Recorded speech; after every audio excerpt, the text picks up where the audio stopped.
Welcome, YouTube pipe smokers, to an attempt at another live.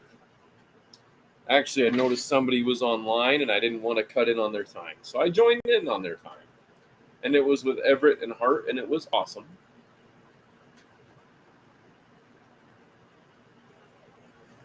I hope that the air conditioner isn't real loud. I turned the laptop this way so the light wouldn't be quite as bright for you guys. It's really actually pretty dim. It's nice outside, but I don't know why it's just doesn't care about the shades. So that's all right. But I had some cigar left. It's a Maduro, which is one of my favorites. Hey, Yornik, how you doing? And or Kate.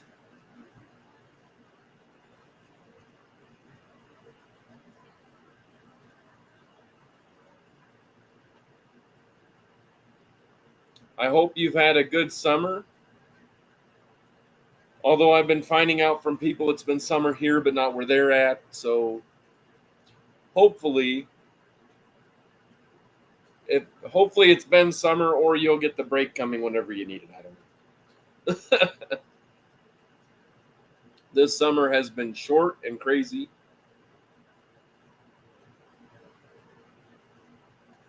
Oh goodness. Mine was weird yesterday. I was up at 3:30 in the morning today, which was nice. I just wasn't cognitively 100% till around 10:30, but it's still a pretty good day. Been doing some dusting and wiping everything down and sweeping, and I'm about all ready for pipe work again. Just taking a little bit of a break because, I got tired. Joining that live just beat me up.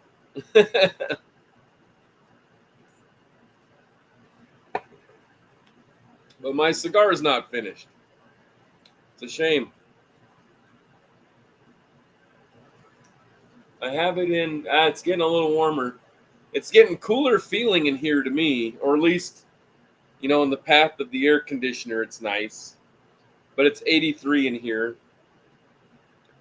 And it's really not bad. The hardest part is when I'm running the vacuum. That vacuum over time builds up heat. Like, it doesn't get hot where you got to worry about the motor burning up or anything like that, but it just produces heat and it builds up in the corner a bit. So it doesn't change much of the temperature. I just notice it. I just notice it when I'm working on stuff.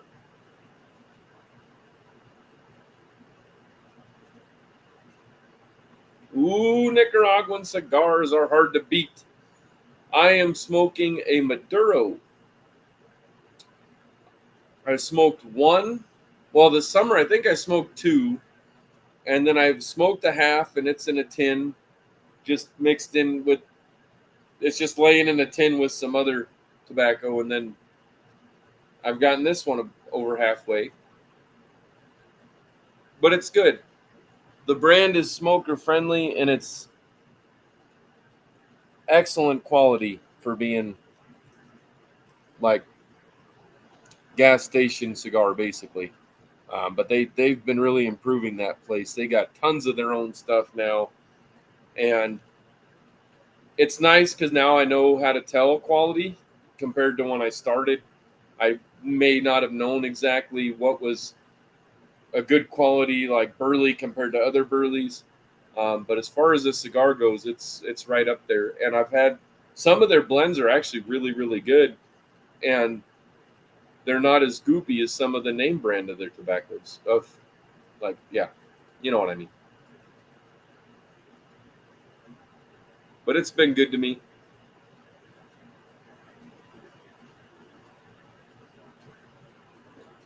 Yeah, Sicario. I'm sure it's pronounced Sicario, but Sicario is what came to mind. Like, yeah, that doesn't sound good. But it's I mean, if it's good quality, it's good quality, and their prices suit the quality. So it isn't like, they aren't so cheap where you're like, did you rake some leaves and throw it in a wrapper of some sort, or was it overpriced? It was right. It was reasonable, and I needed cigars. I was getting thirsty for cigars, so it was time. And they had a couple others, but until I knew the brand, I wanted to try one that I'm really familiar with because I love Maduros, so I can tell what they should be. So since this is very, very good, it's promising and tells me that their other cigars are probably as they should be as well.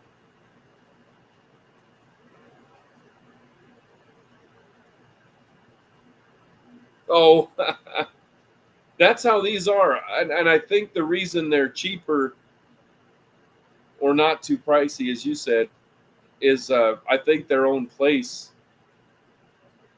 I think they're their own middleman, so to speak. So I think, like you said, they get their tobaccos from wherever and then probably rolled somewhere else, and then they sell them, but then they aren't shipping to another company in between. Um, so they've got to have deals there because they're fairly big around here, and they've been making good. Even their cheap brands have been very good, and so when they came out with their own brand, I don't know when exactly they did. I just know it's been within the year, and I've been impressed. They've got everything there now. They've got not just everything like you go in and see vapes, your typical stuff, or cigarettes, but they have a large selection now of tobaccos and bags, um, and chew and other stuff like that, which is a good indicator that they'll have stuff like this. So when they had them, I'm like, okay, you now have my attention. Samuel, how you doing? Nice to have you with us, despite my lack of speech prowess. Hope you are having a wonderful day or summer, whatever time it is for you. Our summer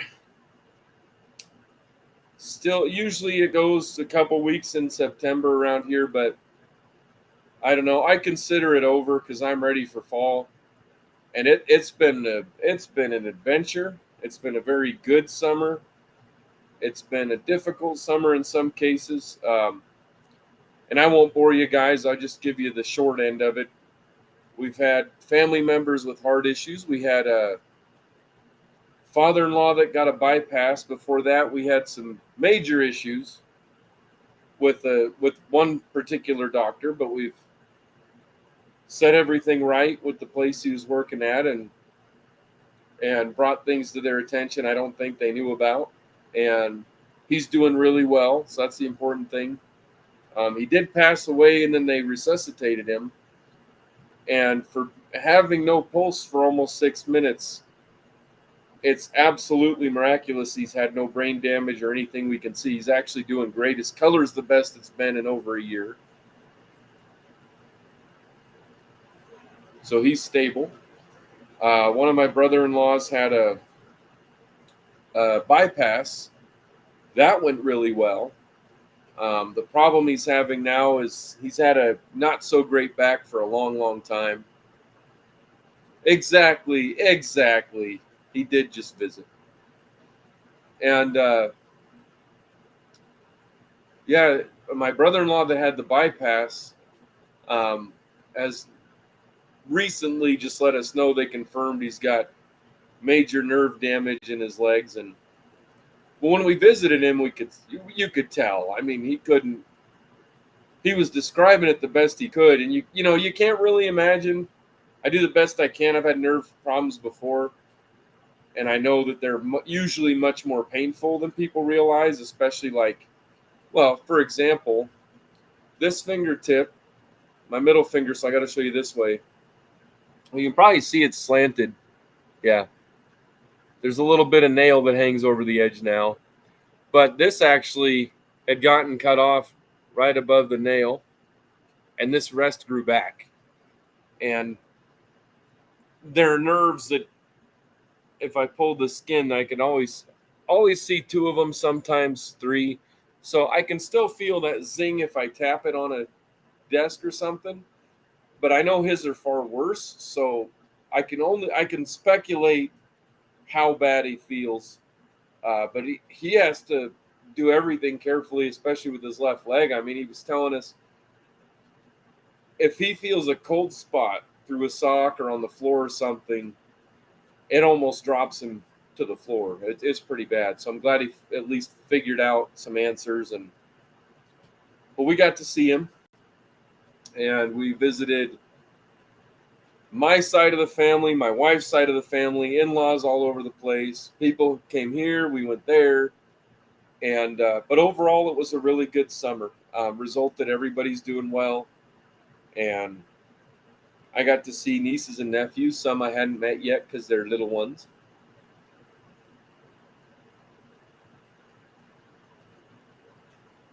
I got to spend time with aunts and uncles, and it was almost like being a kid again.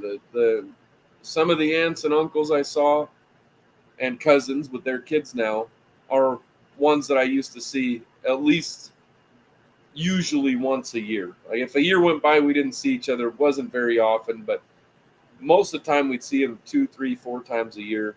So it was kind of like being a kid again, just older. And then I got to act like a kid because there were nieces and nephews, man. You got to play with them.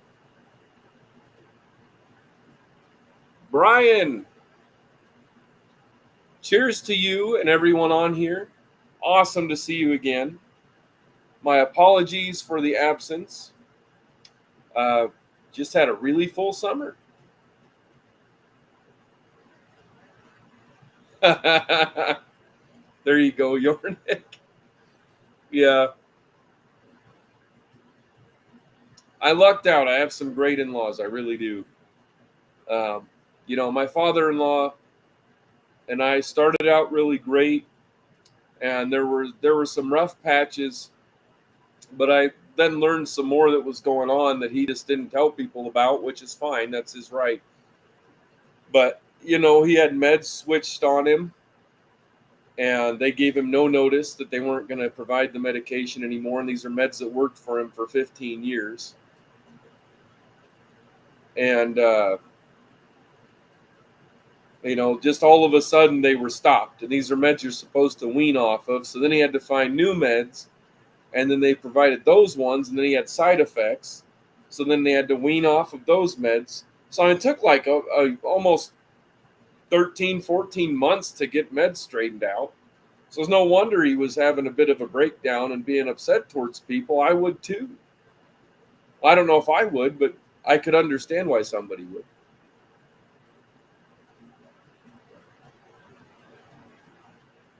But I got to play advocate through the last couple weeks and make sure that he was treated right. And boy, we got a lot of respect, mutual understandings done, and it's just a good place to be. And now my stress finally has gone down, mostly over worry over family members and stuff. We got through the tornadoes. My mom just had a knee replaced, and she is doing really good. And I've been looking after her certain days of the week. So I'll look after her again probably tomorrow. She's starting some of the in-home therapy she can do on her own today. Well, continuing it today, but starting the next steps. And I used to do therapy with people, so I'm going to help her with the major stuff. But it's nice, man. I got some time to sit down and had the energy. Usually by the time I even get home, it's not really late at night, but the evening's gone and I'm just worn out. I think, oh, maybe I'll do a live tonight. And then it just all hits me from the day or the day before it just hits me. And it's like, dang, I just need to lay down. But I've had probably 4 pretty dang good days. This is the second one in a row, third and fourth. And I cleaned up my shop, wiped everything down, dusted it so I can put some more dust on it when I'm doing pipe work. So that'll be down the road very soon. Um, Not sure which day. I'm hoping maybe this afternoon yet.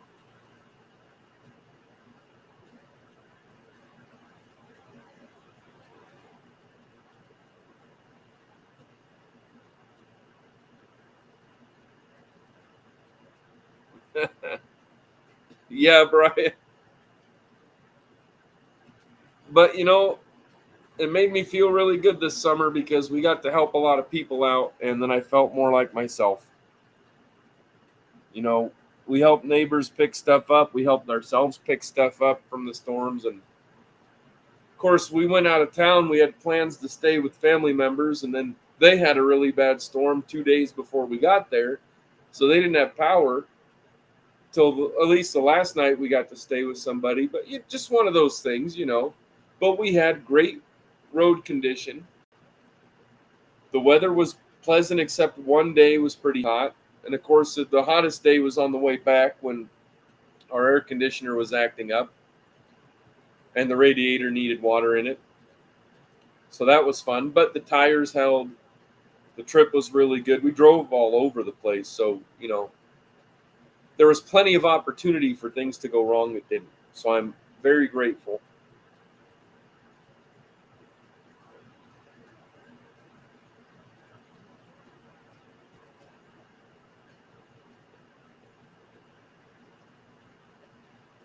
Yeah, that's true. That's true. And I've got a drawer full, literally full of projects started. I was hoping to have an inventory to show you guys when I came back. And I said, well, now that I'm feeling up to stuff, I could just work on stuff, then come back with it, or I could start joining you guys again and then work on it anyway. Now, as far as Tumultuous Tuesday, I do hope to do that again very soon. My wife suggested Thursdays.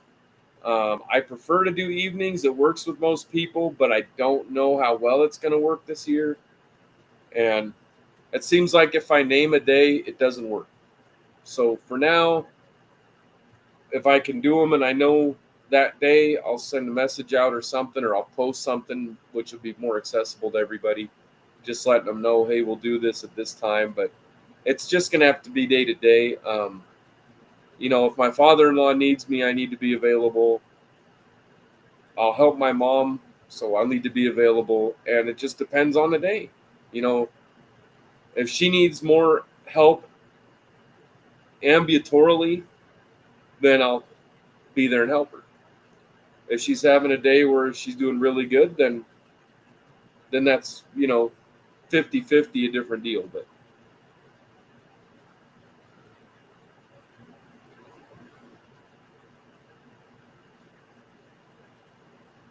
I would be interested to see that. I know with Steph's post, that house, the where the tree came in, and it really doesn't matter. I mean, we had one of our neighbors got a tree branch through his roof, and that was an older house. That was constructed really well, and it's like they're in so much with development mode. They're just, which I understand as a business, you want to keep your costs down, but there's some uh, pretty blatant shortcuts being taken that don't really provide as sturdy a place as they could, even with the same materials. So I am interested to see that. I want to see what new developments come up, because a lot of them, the big thing is tall, high roofs, and they use the same materials, but they're not very sound when it comes to construction. Other than if you have something hit an A frame, yeah, you got the triangle and you got sturdy, but if it's too tall, then it's slightly compromised compared to if it was a lower slope.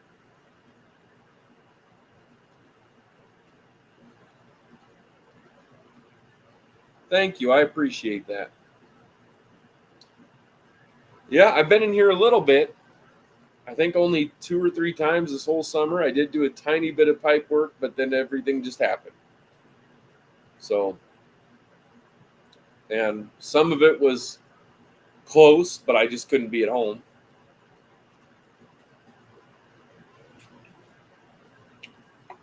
And then some was where we traveled, but it was good. I got to see good in-laws, and they're awesome. I really have amazing in-laws.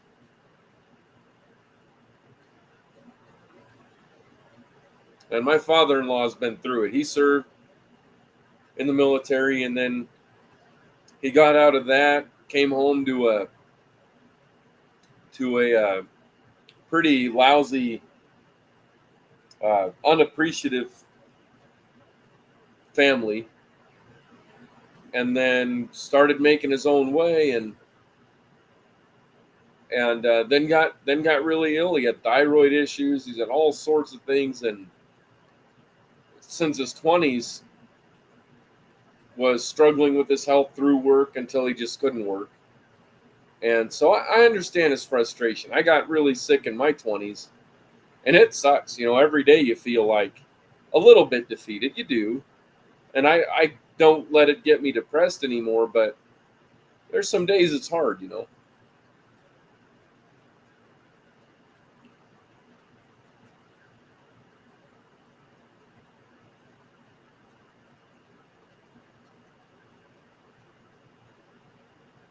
Oh, bummer. There are lots of places in Europe I wanted to visit. My one brother-in-law used to do trips there all the time, and he has to have French, I swear. He's had an affinity to French culture since he was little. I mean, he's taught it, he knows it, he's got it mastered, no problem. Same with Spanish, which helps the French anyway, but and he loves to cook. The worst thing was he just stocked up on all sorts of groceries, and he was all excited to cook for us and have us stay at his place. And then the power was out, and he was like, as happy as you could imagine.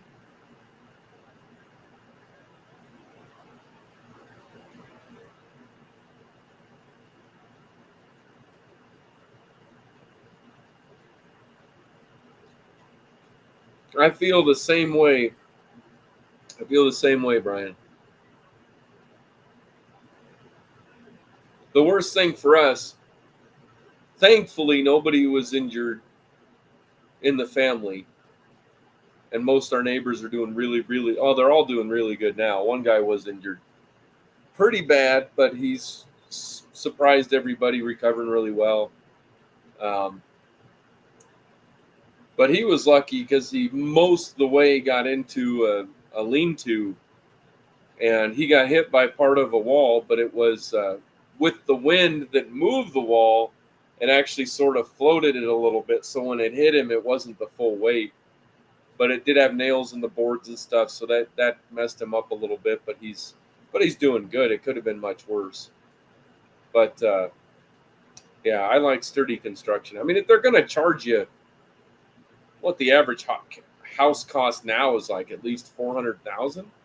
It's crazy because not long ago, my one brother-in-law bought a house for like a little over 100,000, and now I don't know how anybody that isn't a doctor could buy a house, really.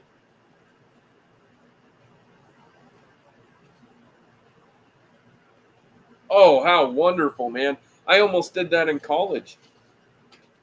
When my dad got cancer, I actually canceled going to Germany and just accepted the oh, not diploma, the degree, and then came home. But that was my intention. If I would have been in that area, maybe even another year. I had a German teacher in high school that was inspirational. He was awesome. We had a great relationship. I had a good work ethic. I loved German. He loved German. And so, he told me at one point, because I was not happy. If my grade was not 100, I was ticked. I would not accept it. So I remember our last test, I got a 97. And I said, "Can I see which ones I missed?"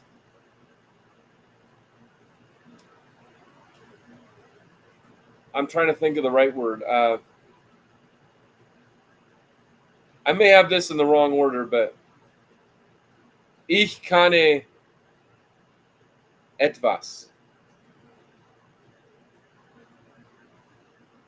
I can recognize a lot of it. The problem is when I got West Nile, I did lose a lot with memory and speech.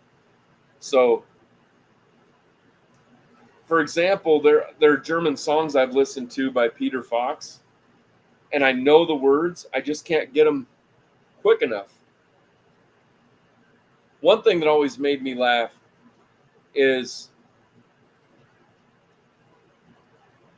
what was the German word? Oh yeah, for France was like thank you.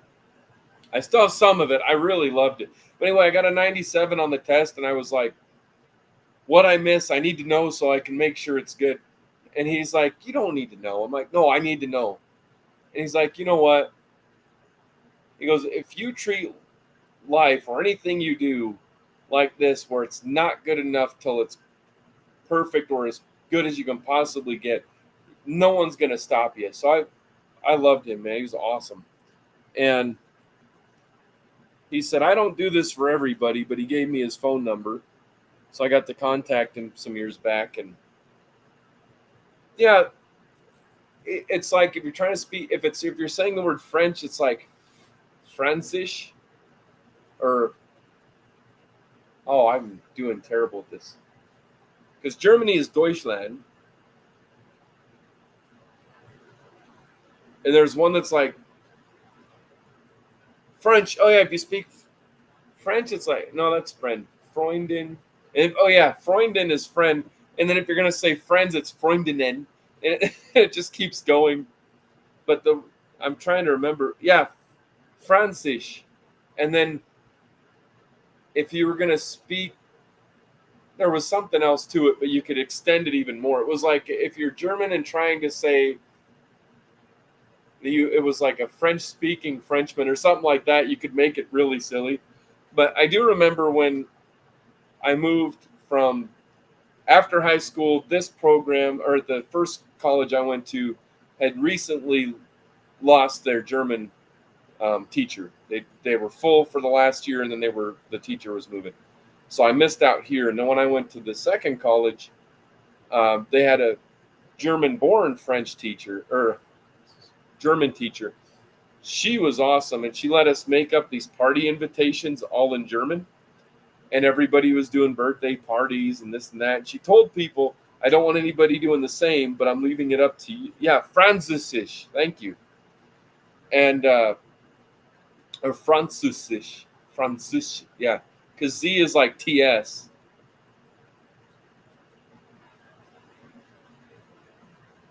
Yeah. Yeah. No kidding. Französisch. And the umlaut makes it sound like book. And it drives me nuts because they put T-shirts and they have it like the letter O, and I'm like, that's not right. It drives me crazy. But my party was an invitation to a Katzenwerfen party.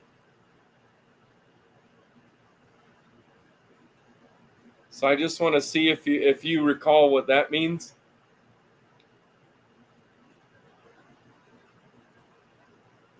Yeah, it was Französisch. That was it. I was seeing it. I'm like, that doesn't look like long enough a word, but I had to remember for a minute. But I do miss it. I really enjoyed it. And I used to joke with one of my friends who happened to take the second semester class of, oh, Katzenwerfen. Katzenwerfen party. But we used to joke, one time he he was like, he was always leaving pencils at home, or when he had a pencil in class next to me, then he'd lose it, or he'd drop it and it'd roll, and he didn't want to interrupt the class. And he'd always be asking for a pencil. And the teacher would correct him, and I thought, oh, we got another jerk of a teacher. Oh, very, very close. Very, very close. Yes, a cat throwing party. and it's like all it takes is a cat and an open window. And we did the whole speech. It was awesome, man. I enjoyed the heck out of it. My teacher was crying, laughing. It was great. But yeah, he asked, I remember he goes, habe einen Bleistift für mir or something, and I was like, ich habe einen Bleistift für deine Schwester. So it was a little on the inappropriate side, but it was fun. It made no sense, and it was a lot of fun to goof off. But I miss it. I really do. I was ready to take another semester. I was not done with German. I wasn't done at that college when I left. That's what has been an occasional frustration for me is I really wanted to do more there.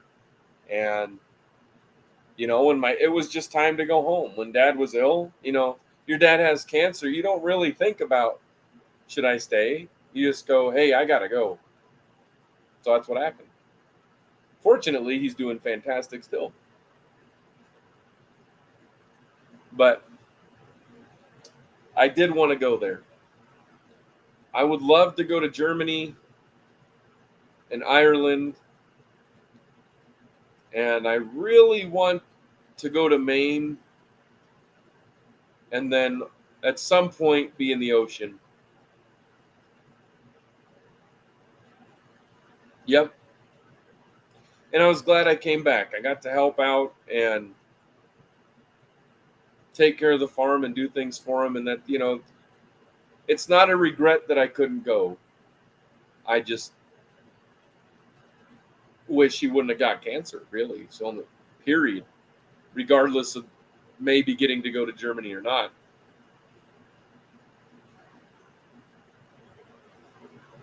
But maybe sometime. I really hope so. You're never too old to travel. I've had friends tell me, well, when you're in your 40s, it's time to slow down. I go, no, it's not. No, it's not. I slowed down already in my 20s, so maybe I can get out of that by my 40s and then just run rampant all over the countryside.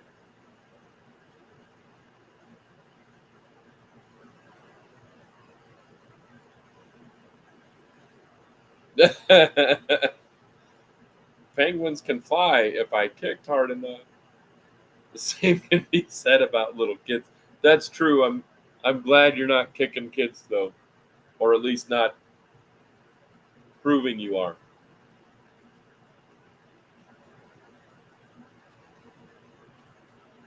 And it turned out good. My one brother claims he came back for when my dad was ill, but he came back before my dad was ill. So but I understand he did feel bad and he was trying to sleep at night. He couldn't be here, and I know that. He was back before then, and then he was busy with work and gone, and I know that.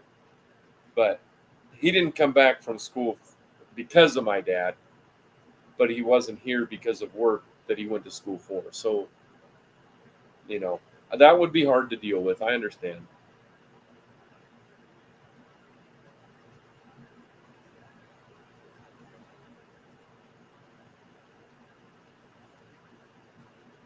Hey, that is exactly the right way to word that. You slow down when you get ready to go. That's right. A lot of people I've known have quit working or quit doing some sort of hobby, and they're not there usually within a year, maybe two. They don't last very long if they like working or like doing things and they don't. So that's why a lot of times you see older people volunteering at Walmart or going to church or trying to volunteer to read at libraries and stuff. Because if they don't have a reason to get out of bed, they just stop.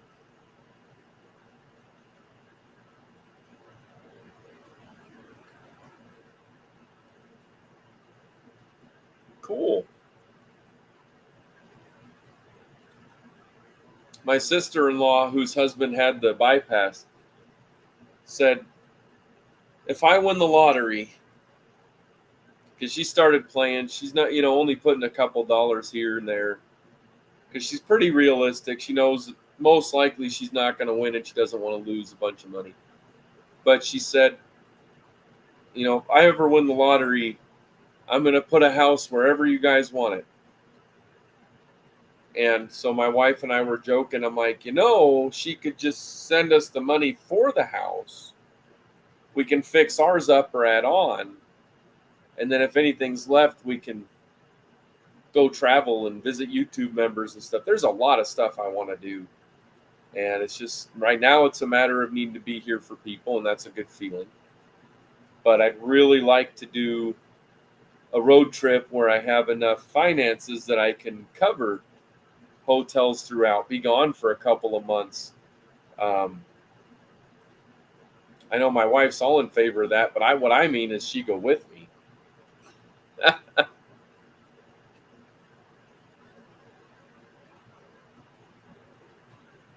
Oh yeah, it is terrible. It's tragic.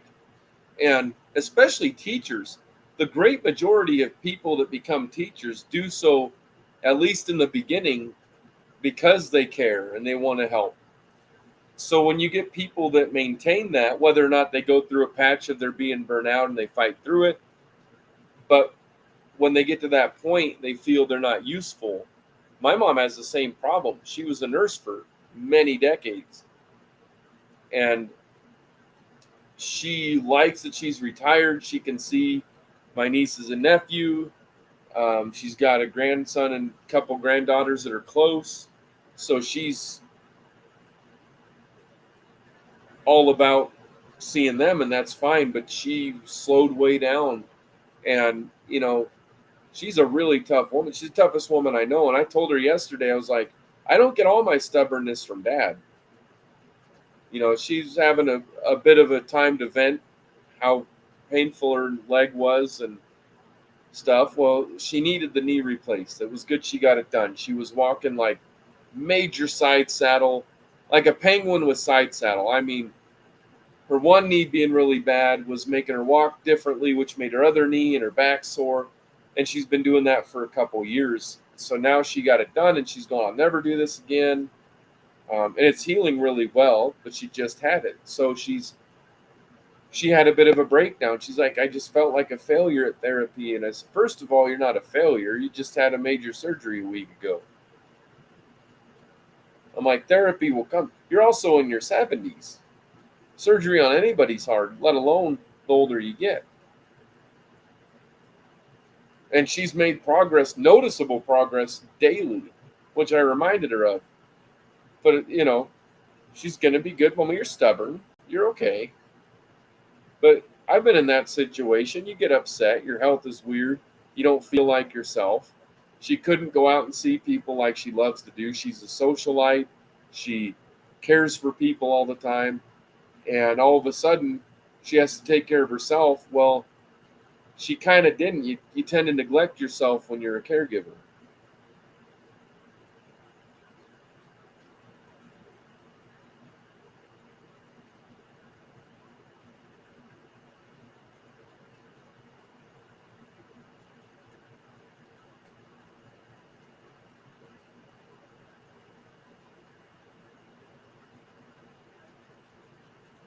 My wife's checking on me. She's trying to give me my own space.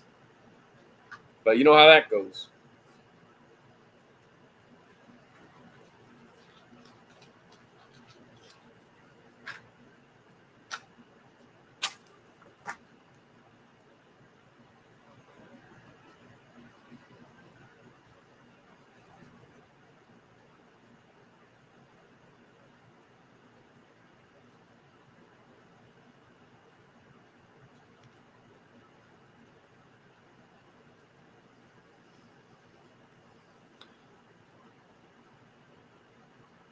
Great to see you, Brian.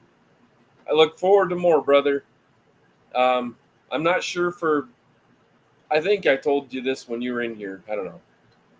With Tumultuous Tuesday, it'll depend on the day. It probably most of the time will not be in the evening, unfortunately, but I'll post the day I'm going to do it and let people know ahead of time.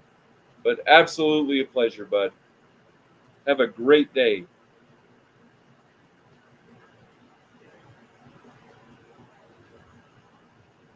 Oh, you just reminded me of that old song, Yornik. Happy trails to you until we meet again. Guten Abend. Guten Abend. Abend. Guten Abend. Brian. Guten Abend.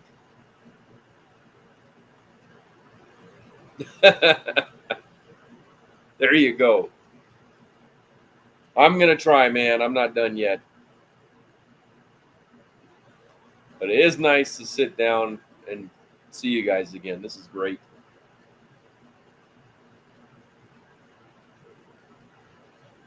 And we're already making some special plans, which I will divulge and reveal to everybody. Because it's, again, we're not sure when it'll take place. Hopefully within the next 2 years, year and a half. But we've got some ideas of a pretty good life change, so we're hoping it takes place.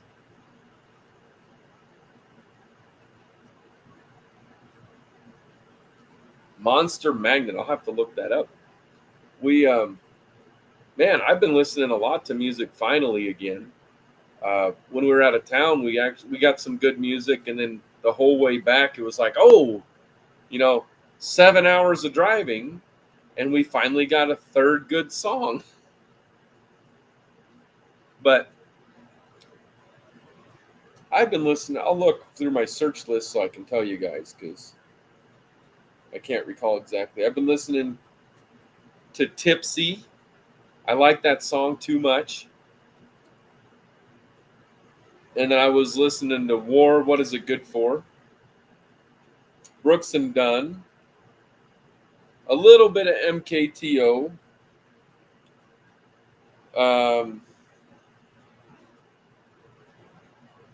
And then just random stuff. Like I'll search one when it comes to mind and then just let it play or whatever.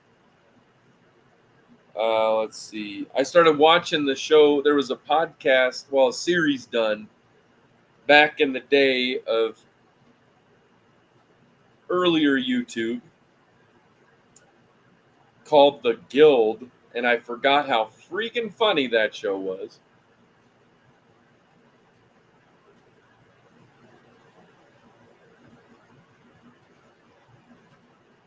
Pure madness. You may like, if you look up Peter Fox, even if you don't know German, he's got a couple of songs. The music is fantastic. He is extraordinarily talented. But the lyrics are awesome. The way it sounds and the music altogether is fantastic. So you may like it. I haven't listened to heavy metal for a while, actually. I listened to like one day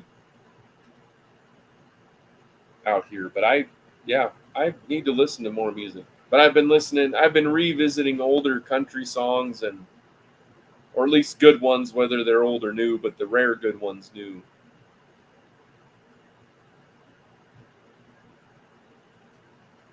Been applying my political point of view to how I think about the artists as a person, how they've gone one way, then to another, and revealed how they are as a human being. And I shouldn't do that, but I do. I'm like, okay, I don't believe in this, but most of the time I just pick something, listen to random music that suits the environment. Sometimes I'll listen to music I don't normally care for, and I'm vacuuming and can kind of hear the music a little bit. It's a good environment because then I'm like, let's hurry up and get done vacuuming so I can change songs. But that way I'm not like, in my mind, wasting the song, if that makes any sense. But I do like Ed Sheeran. Most of his stuff he's pretty brilliant. Haley's Comet. I want to say that's Shine Down. I often forget. Some of Disturbed's music.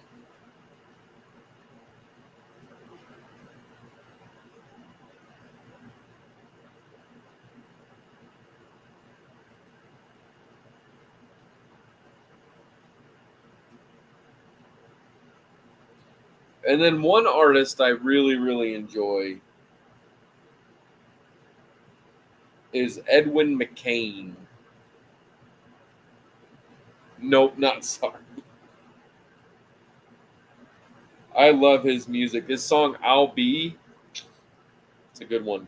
And his story behind that's actually pretty hilarious. He's sitting at a bar, and this girl was crying, and there's this guy, and he turns to her and he goes, "I'll be your crying shoulder." And then that's what led to him thinking of the song. He said, "Perfect. Now I got the right name. Now I have to figure out the song."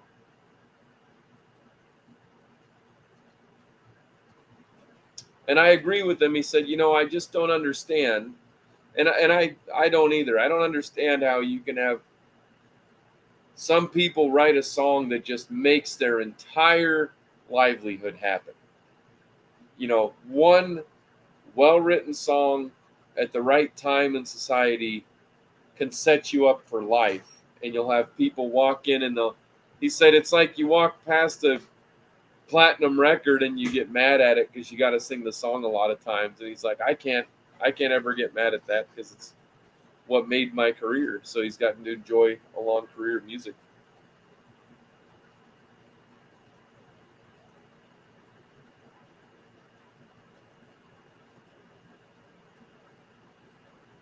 I'm going to mute myself for 1 second. I'll be right back.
I'm going to grab a drink. I'll be right back.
All right, I'm back.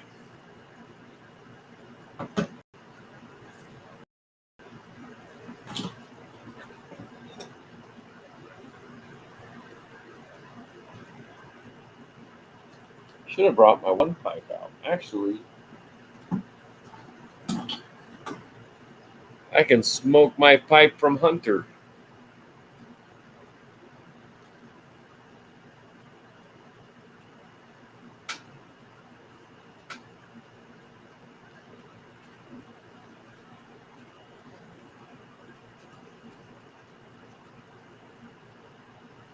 Look at that work.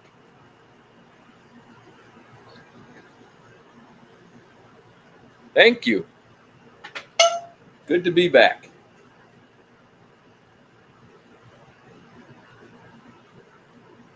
Took me a moment with Zaruk. I'm like, I know that word. What's that word?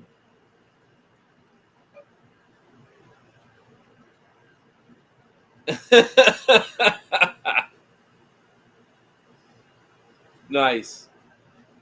Mine's a bit broken up now, but I remember most of the words I can see them and know, like der, die, and das, and the differences. Because, like Spanish, different words have gender priority. So das is like inanimate object sort of thing. Sorta. It just depends on what it is. Man, I turned the air conditioner to me so it wouldn't hit my pipe. It just hit my ear. And I'm getting chilly.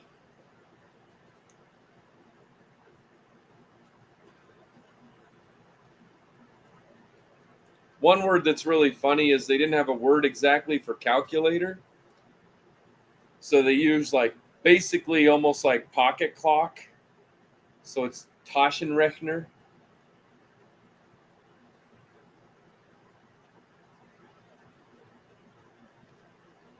With bits of other stuff. English, Russian, and French. That's cool. We're English, pretty much English only, but I'll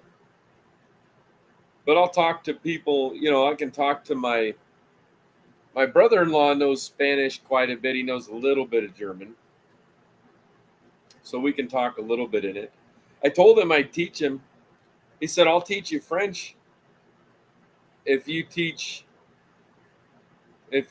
me German. I said, I'll teach you German. I said, but don't expect me to pick up French because I'm not good with Spanish. I am not good with Spanish. And there is a lot to do with Spanish and French. They have a lot of similarity. And German, for some reason, the structure just sticks with me a lot better.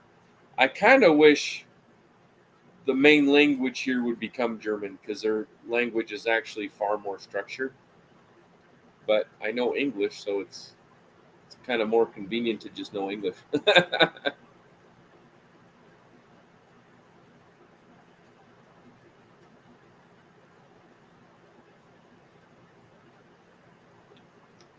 Truckee, I didn't know that. That's cool. I know some people, including myself, who have a huge Truckee.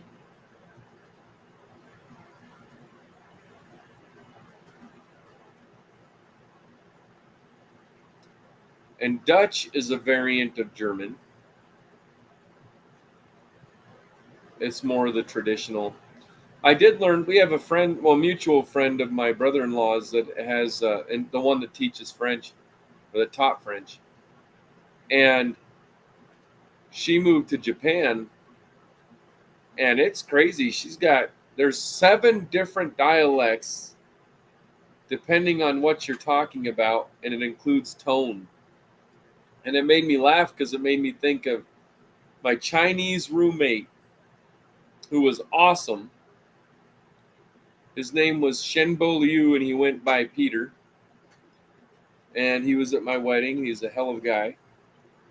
And I don't know Chinese. I don't know. I used to know a little bit of Japanese, very little. And it was funny because I remember one night we were up till later than usual. He studied far more than I did, and I studied plenty.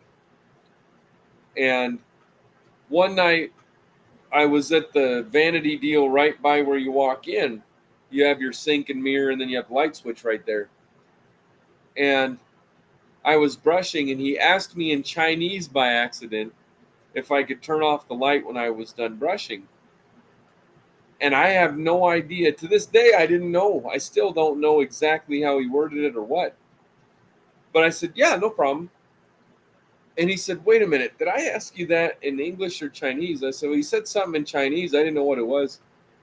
He goes, I asked you to turn out the light. How'd you know? I'm like, I don't know how I knew. So that was pretty cool.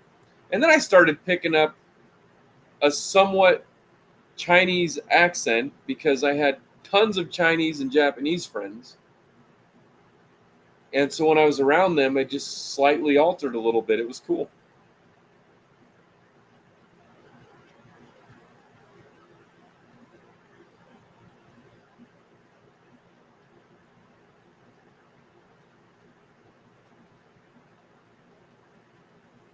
But one time I heard him on the phone with his dad. And I wondered if he had a bad dad or a bad relationship with his dad or something, because he was doing an awful lot of what I would consider yelling or just not a nice tone, like a disagreeable tone. So I asked him, I said, who was that? Because it sounded, with the inflection of his voice, sounded, or the fluctuation, I should say, sounded like, for example, if my dad's like, I was going to put this in that field. And I was like, no, if I said it like that. No, you said you were going to put this in the field. That's exactly that kind of tone he used, only it was Chinese. So, I'd be talking to his dad. One of them, he's going, well, not how they are. And he'd be like,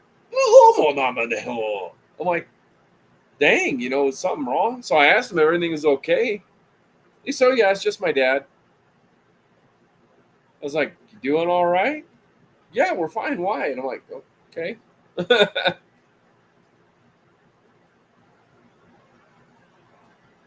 But what I really liked was that guy has to become a scientist or something. He is brilliant.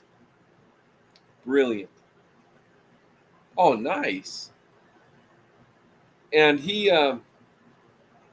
I liked that I could help him. There were sometimes he'd ask, so I wouldn't rewrite his homework or anything for him, but he'd write whatever paragraph in English, and then he said, can you check this? And he had the right roommate, because I am really good with grammar, English comp. I mean, straight A student in English comp 4, no problems with it. I became a grammar Nazi. And so when he needed pointers, I said, you would say it like this. So I'd write it out how I would word those 4 words or whatever. And I said, or if you wanted to get this point across, you could word it this way, and it would focus more on this. And that helped him. Then he'd write it. But that was kind of cool that I could help him with that a little bit, because otherwise his stuff, he was well versed in science and chemistry and stuff that I was just not made for that. I always wanted to be, but I didn't have it. I took some classes in middle school, and I found out quickly I was awful at most sciences. Physical science, I could understand. And I didn't know at the time I had epilepsy, and I do attribute a lot of high school science class. I had a lot of issues.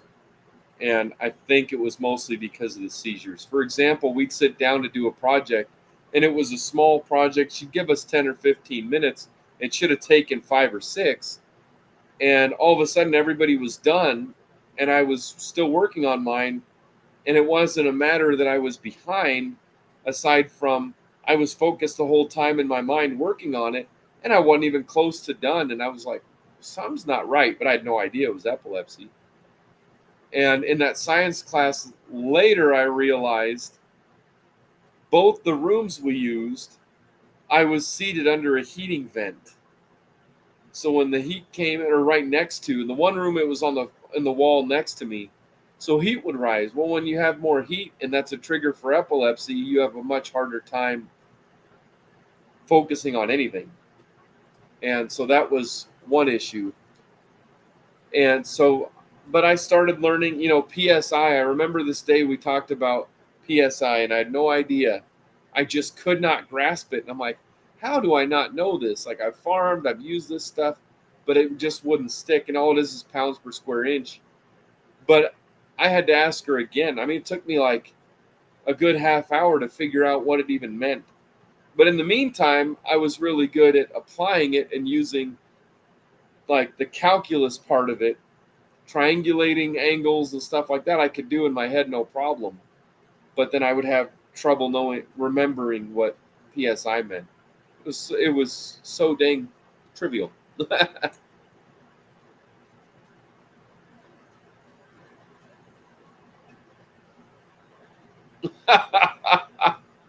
That's that is so freaking true.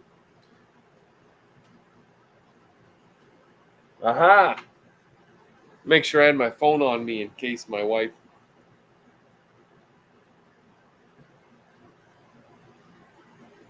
wants to talk, and I'm going to take a picture so I remember to tell her that because I love how you worded that. I appreciate the optimism and positivity, but that is true, and I can remember a lot of instances. I had trouble in school. Sometimes it's just a subject you're not good with, and you struggle through it. For example, math. I had trouble with basic math, big time. I had to work extra hard for division, like a lot of kids. But when I got into middle school, I had a really difficult time with exponents and algebra, stuff like that. But then high school, I was really good with fractions, you know, working this, 4x and this and y and all this, I have a hard time with. But I was good with business math, where you're calculating percentages and breaking them down into decimals. I can do that in my head, no problem. But I just, for the life of me, basic math was much more difficult, even into college. Um, I had a hard time. I did not have a good math teacher at all when I in my first college, the first math teacher I had, but he was renowned for being a lousy math teacher. So I opted out of his class. I was allowed to take it as an audit, and the math teacher that I would have been great with, his class was over full, unfortunately. And then by the time I was going to switch schools, I said, I just need to finish this one for my general education classes. I just need to do the first two classes of math. And I struggled then, and I had a really good math teacher then, and I just couldn't grasp it. But I could do some parts of physics, a little bit of trigonometry, not very much, but I could do it in my mind. I just couldn't do all the steps. And then calculus and business math, I'm a whiz at business math.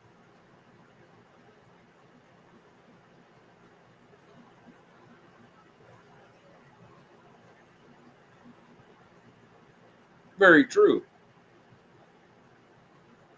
I mean, and projecting or estimating very accurately, that kind of stuff. Drilling a pipe.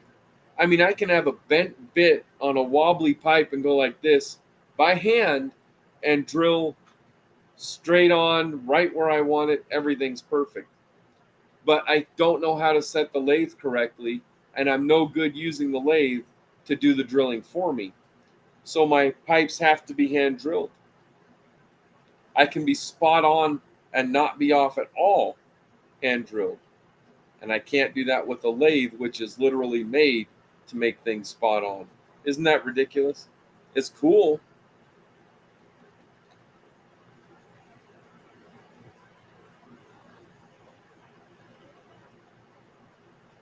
That's awesome. That is something I've wanted to look into a long time. I wish I had multiple lives. I would love to have a life where I don't have epilepsy or any health issues, that I could be a marine biologist. I would love to do that. I still feel like somewhere down the road that'll be part of my future.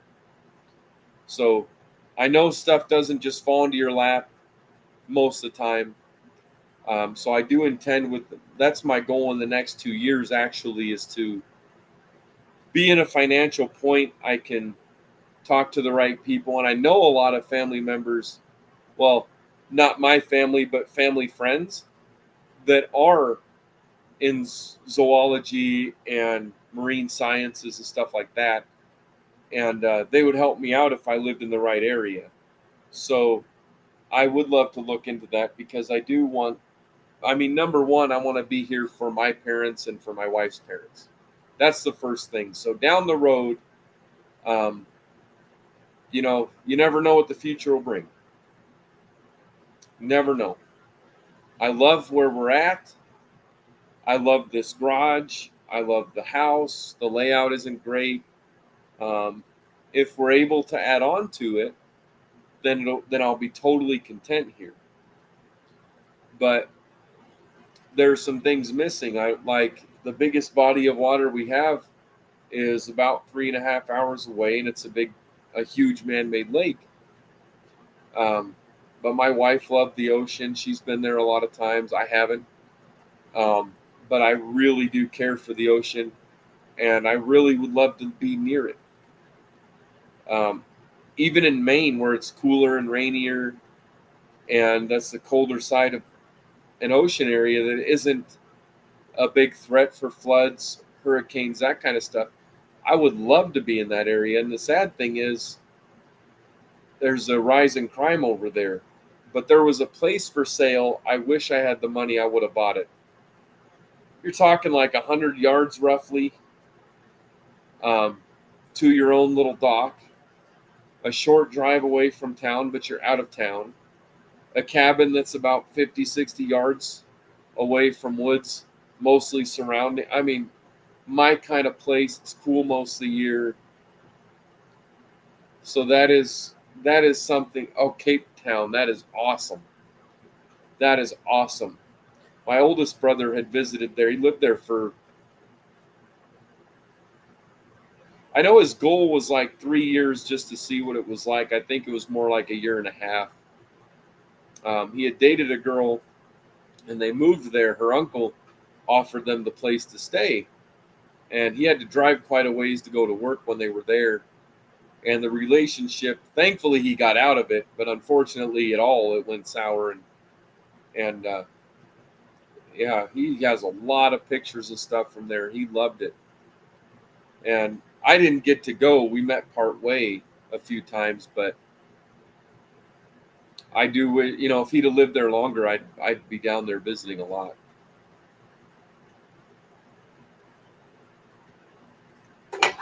Oop, thought I was gonna knock that over. So even right there, I bumped it, knew it wasn't gonna fall, and then still had the delayed jump reaction. Like that drives me nuts, because then it goes through my arm, and now I feel I had that spike in activity, so now I'm having a little bit more of the seizures. I can feel them. And so after a little bit, and being in the cool air helps, is you can take a moment, and I'll be a little bit tired for 10 minutes and then it'll pass. But it's just something stupid like that.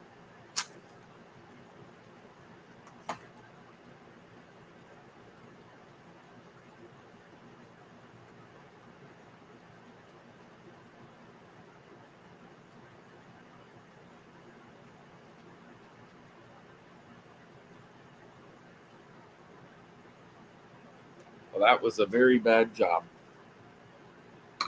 relighting that. I knew I should have cleared out ash first. Yeah, definitely. There's more than I thought.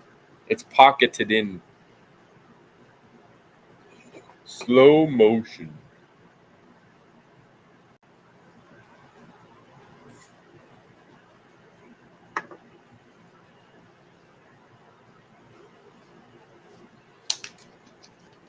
That's cool.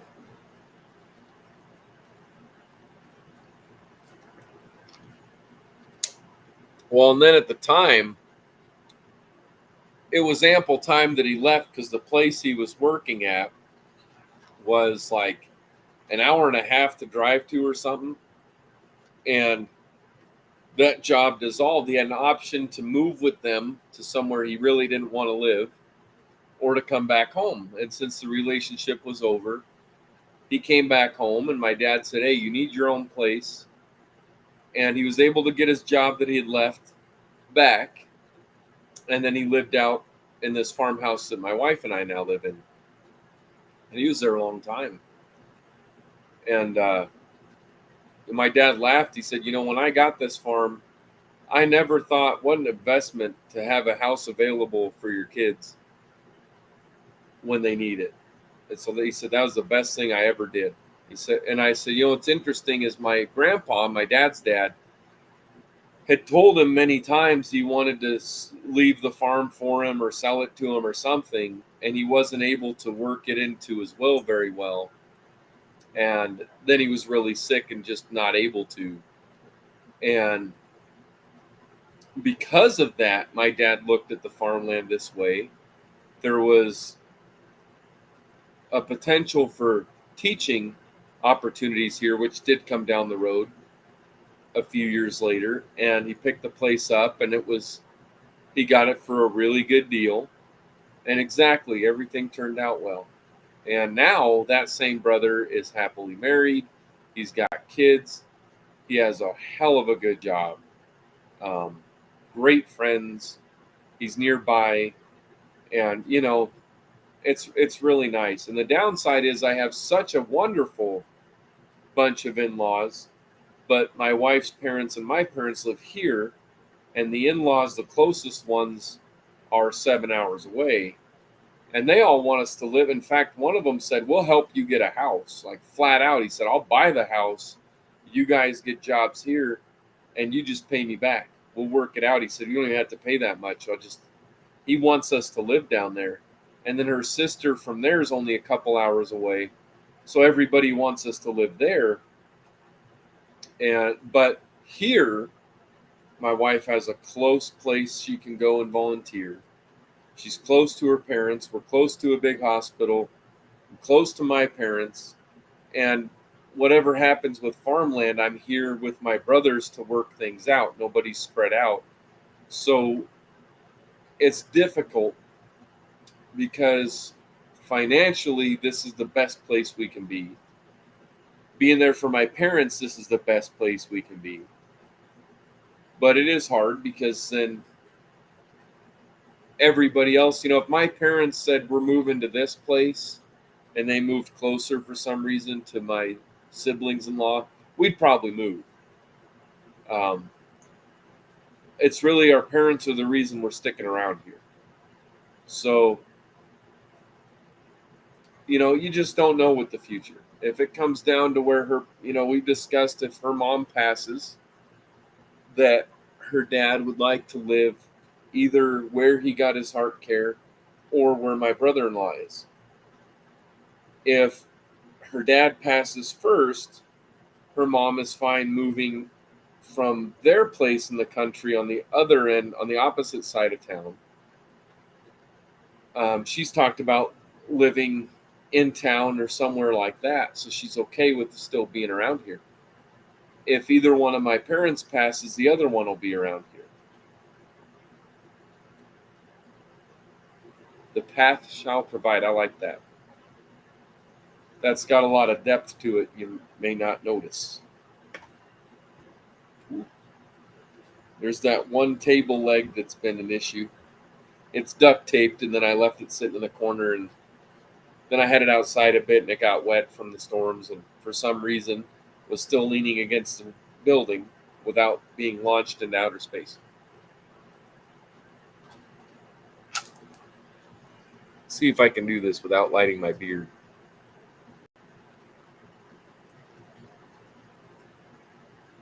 That was close to my mustache.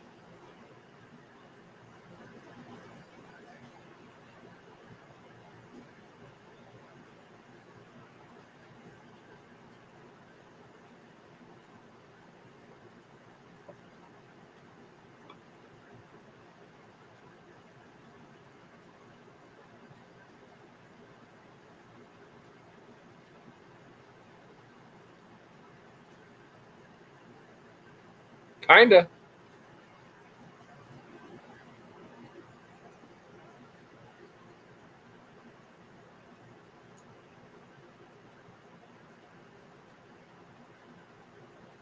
That's handy. I can just turn and get the air conditioner to keep it going quick.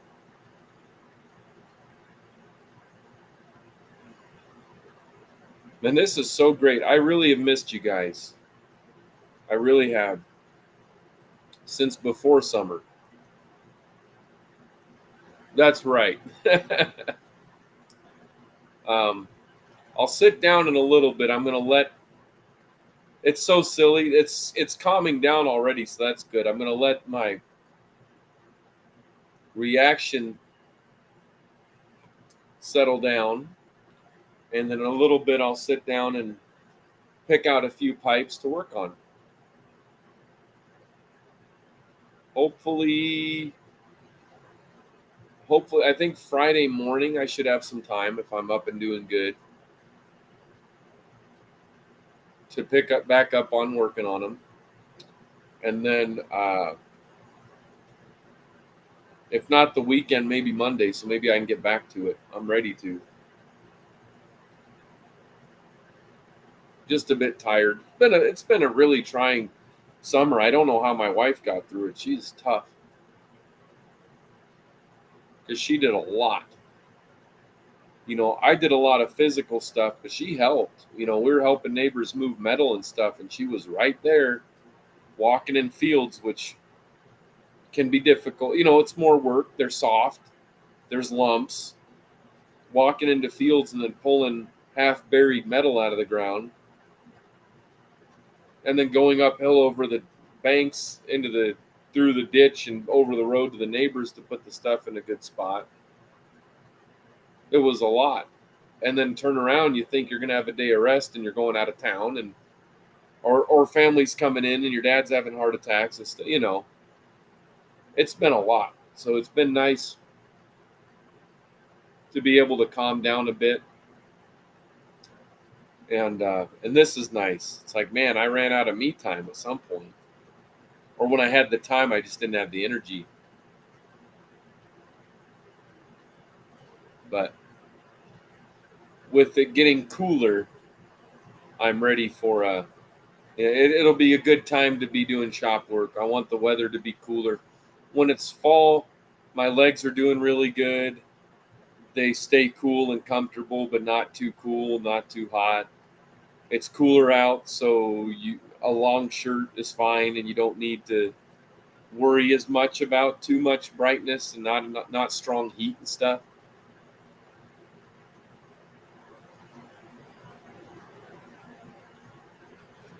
Exactly. That's actually what I use for motivation. Because then I go, look, she's got to deal with me. I better help her.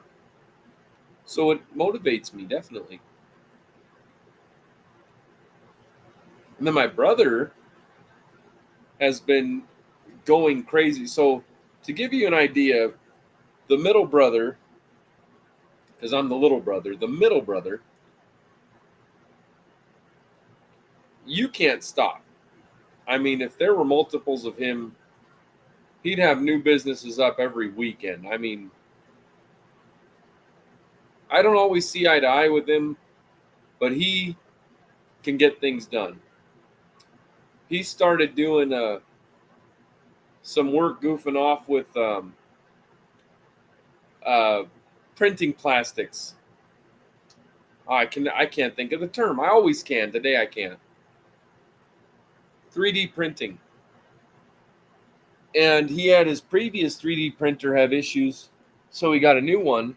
And then he printed out a piece. He figured out the way to do it. He printed out a piece that fixed his other one. And then he's been doing that for people all over the place. He made some really cool, just, I don't know if you'd call them doodads or whatever, whatchamacallits, children's toys kind of things, or just knickknacks. That's the word, knickknacks. And he's made a lot of them. So loaded a trailer. I didn't know he made this many things. Loaded a trailer and spent a weekend out of town, and he put up a stall somewhere and he sold stuff. And he said, I sold out so dang fast. I just stayed the second day for fun. And, he could start a company at the blink of an eye. And he works at a really good job. he paid his dues getting through a crappy worker that was his boss. Now he's in charge of a lot. They want to promote him and they want to move him, and he can do anything. And he's got the finances now. He could do it, start things he wants to do. If he were farming, he could do anything. You can't stop him when he's on the go about something. There's no stopping him, and he can do that. Not only is he flexible and adaptable, he's perfectionist enough that it doesn't get in his way, but his work is really good. He's a philanthropist, but he does it thoroughly. So I told him many times, I'm like, you could do your own businesses and not have to do the hours you're doing.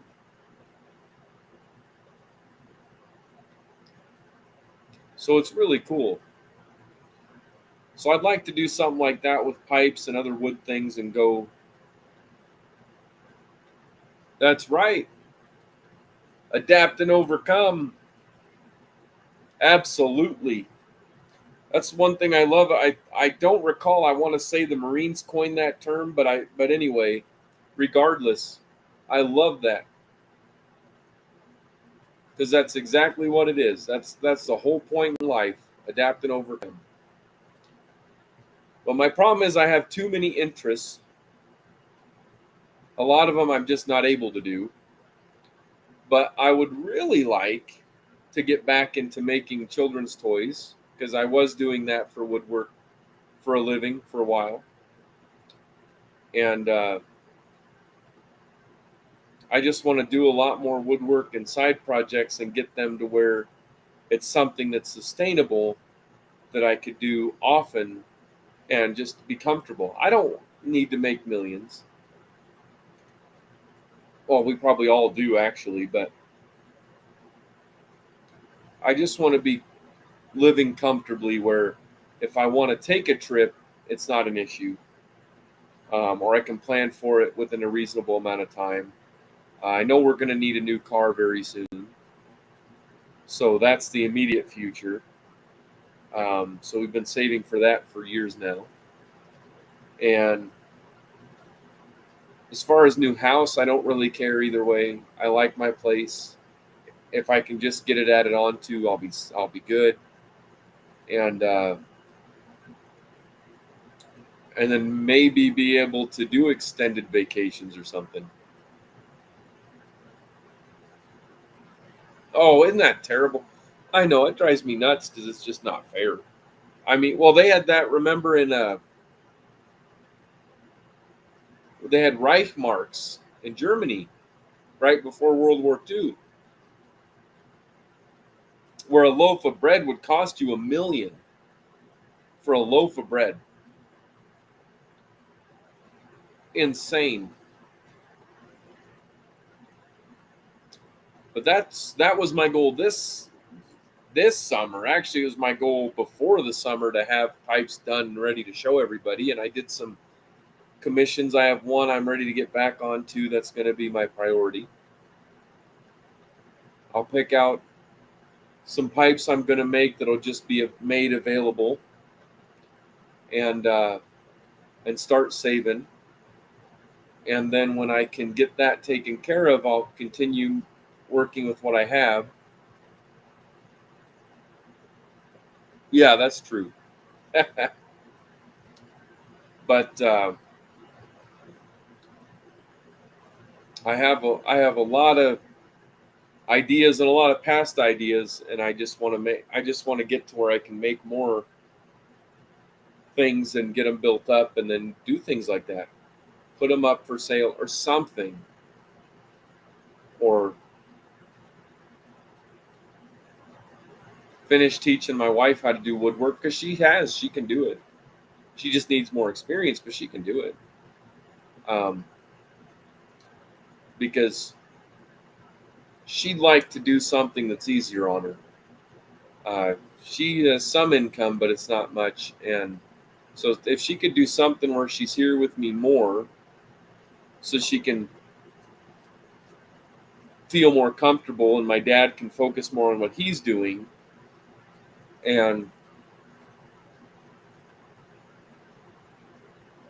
Just finding a way to make money and do good. That's all, that's the bread and butter of life, is finding a way to make money that is contributing positively.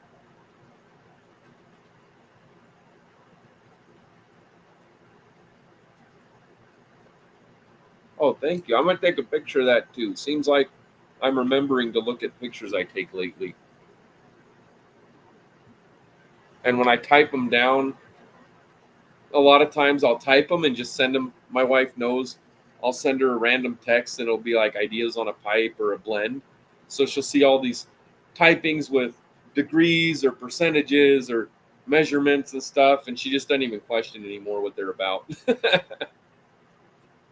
I could put measurements of a water bottle in a text and she wouldn't think anything of it.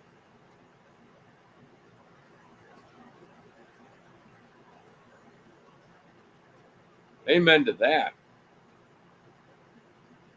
I know the other day I was flattered to beat hell. My mom was getting frustrated, like I mentioned, and she's having leg pain. And I told her, your your knee that was really bad affected your walking, which affected your other knee, your hips, your gait, your stature, and your back. So now you got a new knee. So your other, because she's going, right now as it is, I don't want to get the other knee done. And we said, nobody's making you. My dad said, a year up to 3 years, see how you feel. Get this knee done with, see how you feel when you're doing better. And when you can exercise and lose a little bit of weight and gain some muscle, be in better shape, then figure out where you stand and go from there. Because she very well may not need another knee replacement. She may not even need her hips replaced. That's how much difference her new knee is already making. So I said, now you're starting off with none of your muscles have been working the way they're meant to, other than that they've been protecting your body. But now you got to learn how to walk the correct way again, reuse muscles you haven't used the right way for a couple years. Bud Chronicles, cheers to you. How you doing? Myself, I'm doing fantastic. I've not been on in a while. For a few years, I was doing regular meetings and stuff, so I'm trying to get back to doing that.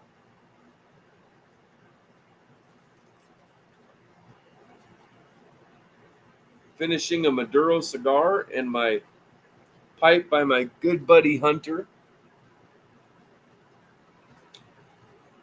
He's a perfectionist and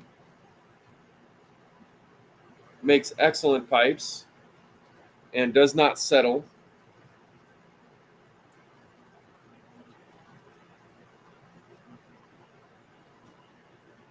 Oh, good. Thank you.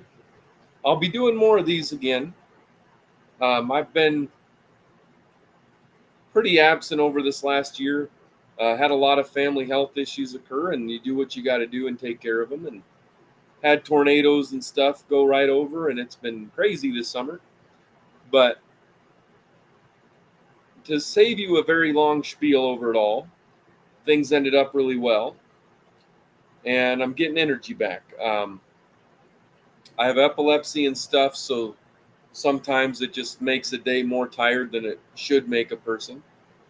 But yeah, things are turning around now. I'm feeling good, getting more rest. So my stress is down because family members are more stable and doing really well. And I can get back to pipe making because it has been a very long summer, missing you guys and doing lives and Google Meets and stuff, and missing pipe making.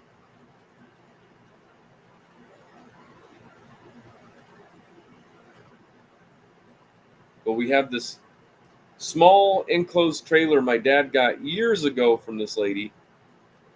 And what's really cool is, one, it's enclosed and it's small, but it's heavy enough you don't have to worry about it on the road. And my goal is to get enough inventory from just wooden projects, that pipes, wooden toys of all sorts of types, man. Cars of every kind, trains, plaques, tons of stuff. I'd like to get that stocked, and early next summer, get a stall somewhere and go sell it. Hopefully they aren't as expensive, or they aren't too expensive by then, I should say, because I don't want to really be trying to sell anything from a bathroom stall.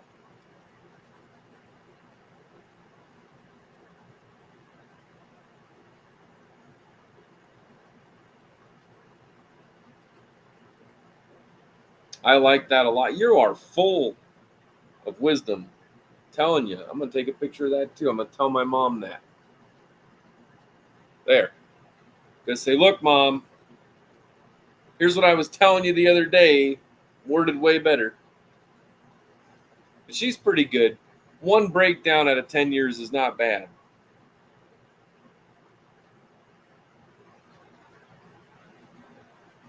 But my mom was raised on a farm. She and my dad have a lot in common. They were raised on a farm in the same state, different ends, the same state, not real far apart, I guess. And they each had 3 siblings. In those families, there were 3 girls and a boy. And they're both independent people. So the biggest problem my mom has, I think, overall, is she usually is out doing something every day. Whether it's visiting someone, taking them a care package just because, volunteering somewhere, getting her errands run, or whatever.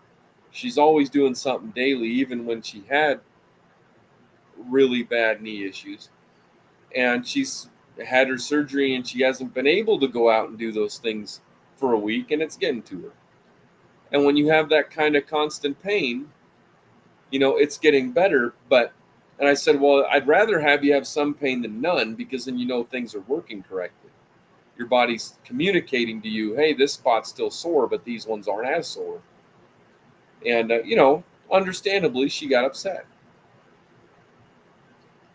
And she did therapy. She said, I felt like I was letting people down. I felt like a failure. And I'm like, Mom, you worked in the hospital for decades. You worked in a nursing home for a long time, too, after that. You taught nursing. What did you do? When you were telling people to do therapy and helping them through it, you pushed because you're a good nurse. You said, you need to do these. They're important. And if you don't do them, it's going to be harder. So I said, take it from yourself through me. And I gave her advice I'd heard her give when I was a kid. And I said, it's not over. You got a new knee. It's taken work. I said, it's just like I lost the ability to speak mostly. I lost grasp of grammar and sentences from epilepsy 10 years ago. I was struggling word to word, sometimes multiple parts of a word. I just couldn't get words out. And I still have issues speaking, but it's a whole lot better. A lot of times I get louder so I can hear what the last word was or the last half of it and tell what I had just said and branch off of that. I do that all the time.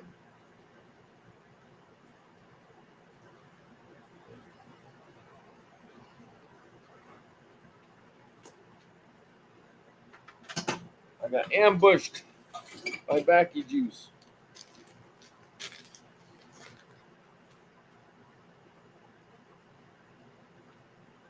Yeah. That's what my dad says too. He says, it ain't over till it's over, and then even then life goes on. So it makes it hard to feel doomy and gloomy when someone's telling you, hey, life goes on, so you can't give up because it's going on anyway. You can feel bad, but at some point you got to go, I'm done feeling bad.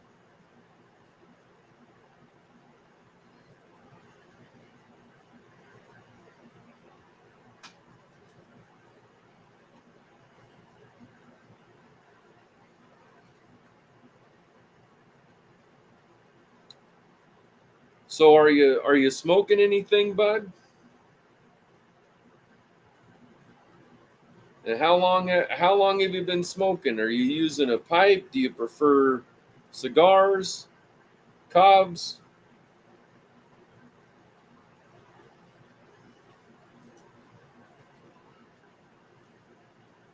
What's your story, buddy?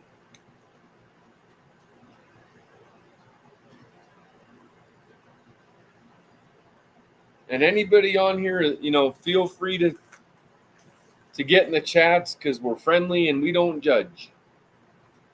You can feel how you want to feel about things, and I'm not going to hold nothing against you.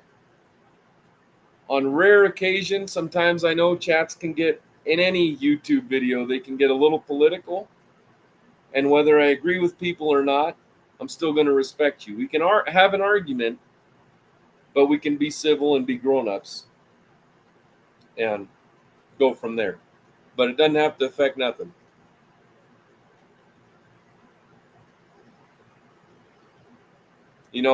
We strive to keep the chat about pipes and tobacco, or any type of tobacco. But life gets in. Just like I'm talking to you guys about my mom's knee surgery. Now, does that have to do with pipes?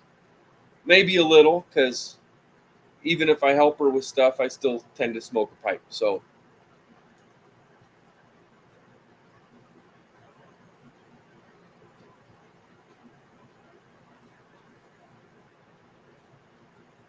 oh, I like that, man. Look at this. To put a collage up of all your stuff, man. You got some crazy wisdom.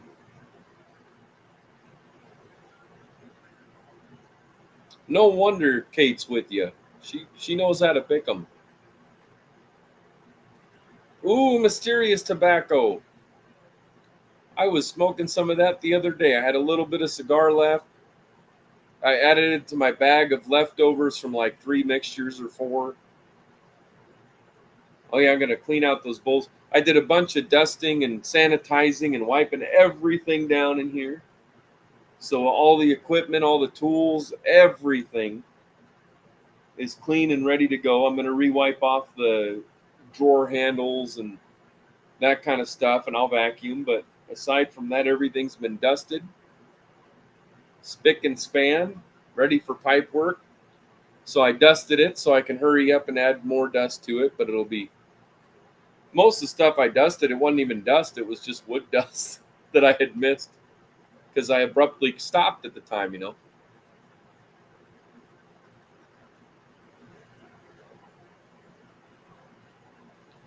Do you have a preferred pipe shape or few, bud?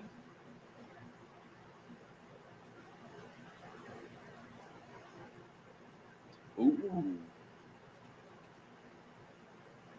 You're going to inspire me. Again, I was a blender before a pipe maker. I got chocolate down. And for the life of me, man, if I mix a jar, no matter the size, of fudge brownie, I will smoke that blend only till it's gone. So I gotta wait a little bit till I can pick up more Perique. But I did get to stock up on a whole heck of a lot of whole leaf tobacco that is aging in jars and preparing to become something great.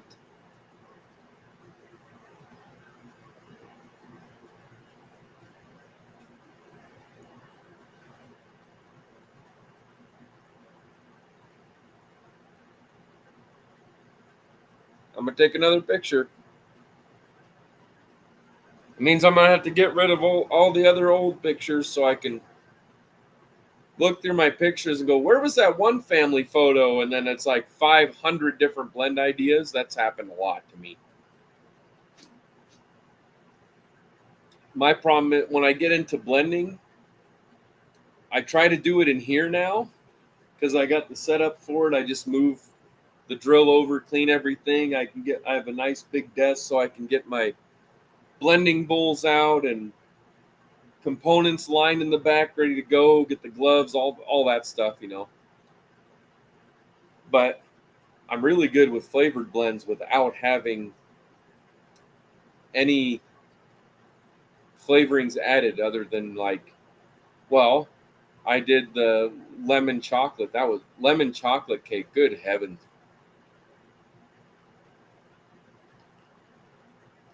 Otherwise, I'll blend and then I'll forget to make pipes.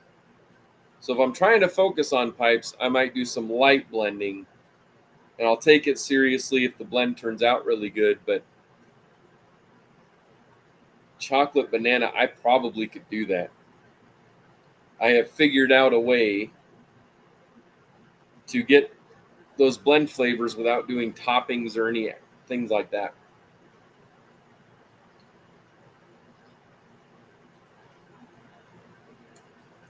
But those are secrets I will not divulge online. Some of them, some things I can share, I will share and try to help people out. But some things I will not. Because even though I know people and I would love to help you guys out, sometimes there's people on that, you never know who's going to see what you do or misuse it. And I had that happen once, and it's never happening again.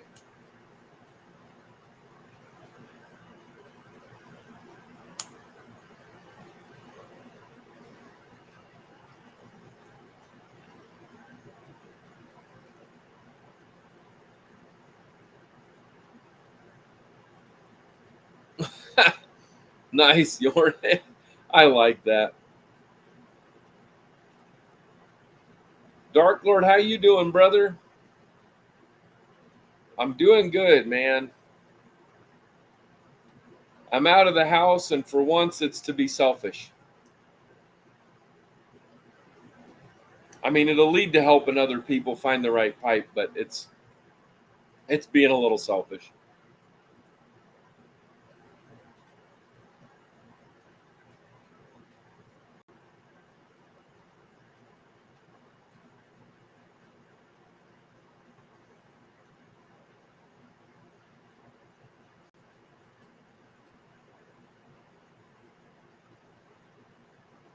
How's your day going?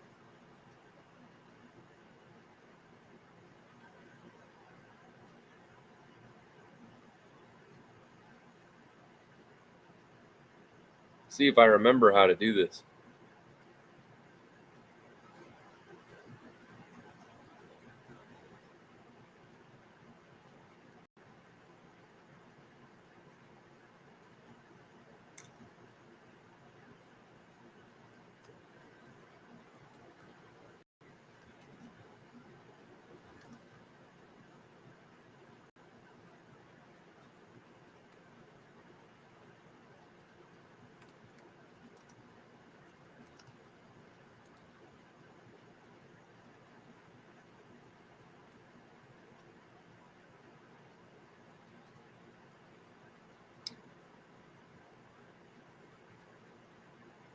See if it works.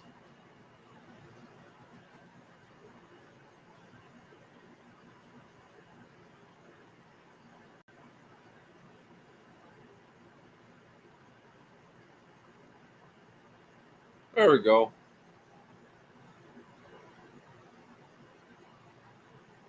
I've been so happy with Restream, man. They are awesome.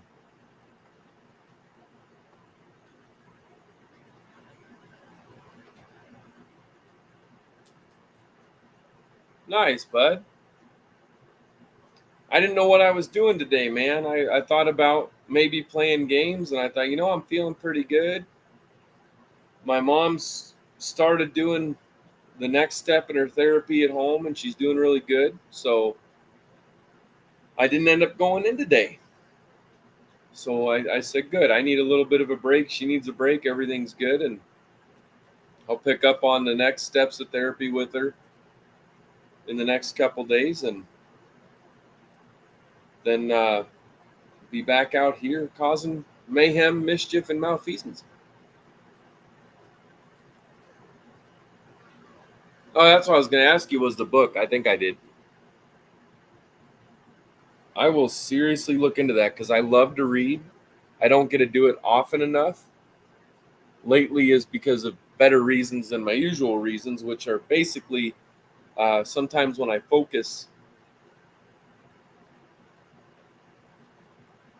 Uh,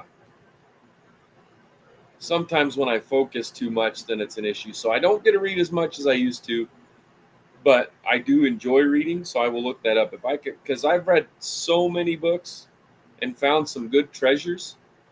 Um, but a lot of reading I do is from textbooks I chose to keep from college that have to do with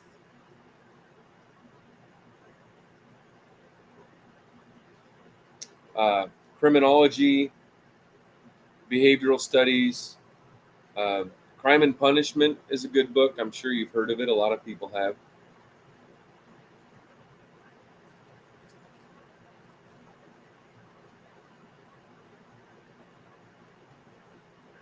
It seems to become, I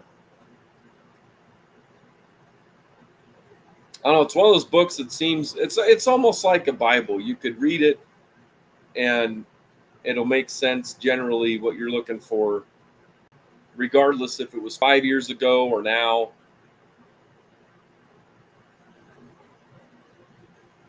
I appreciate that because then that'll save me looking into the movies and TV adaptations.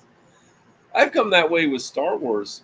Um, in elementary school, middle school, I read lots of Star Wars books.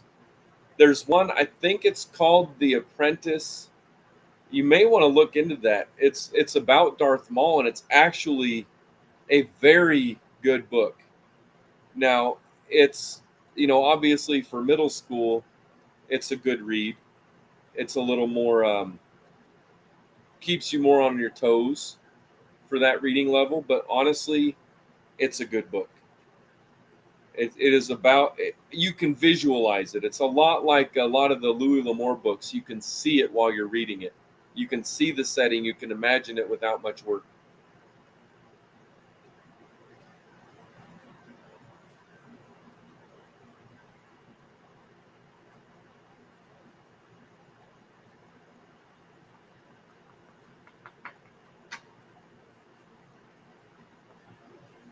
There, the tiny bit of cigar that's left is going to become part of the next bowl. Master and Margarita. That sounds cool. See, I've got this random mixture that's like chocolate and who knows what else.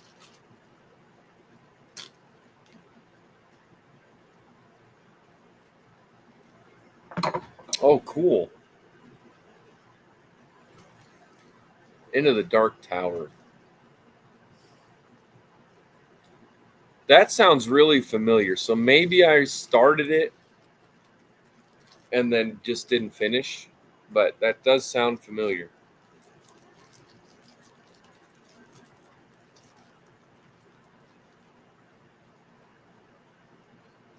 I'm going to send a message, let a couple guys know I'm online because I don't know if they know.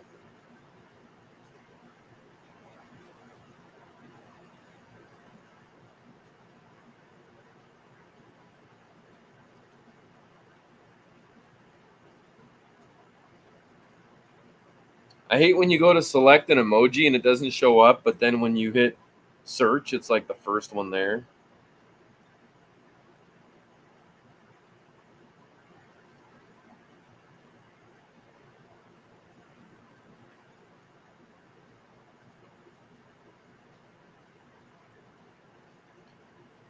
There. I'm following all the rules. Yeah, I knew what you meant. I like most of Stephen King's stuff. His stuff actually, especially 90s, I think was about the time period. It's probably 80s, but I saw it in 90s. A lot of his books were made well into adaptations. I mean, Pet Cemetery to name one. There are others. Pet Cemetery drives me nuts because I'm like, why wouldn't you notice your child running towards a road like half a mile away? Like you didn't see him that entire time? But I still enjoyed it. I mean, when I was young and watched it, it was scary as heck. But I watched it again when I was older, and still, I appreciated the works. And then I got to watch. Oh my gosh, I got to watch a bunch of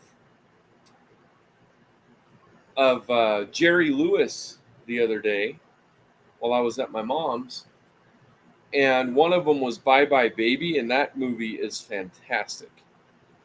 I love Jerry Lewis, and I know he was a bit frustrated because he wanted to do more serious stuff, and he ended up getting to do that a little bit. But everybody mostly liked him for his being renowned, basically for being a goofball, and so I think that held him back. I think it disappointed him a little, is what I should say. But he's got some great movies of his own, and then he did work with Dean Martin, and he was great with him. I need to go back to Abbott and Costello. Oh my goodness, the Three Stooges, the Marx Brothers. Have any of you guys seen the movie The Coconuts by the Marx Brothers?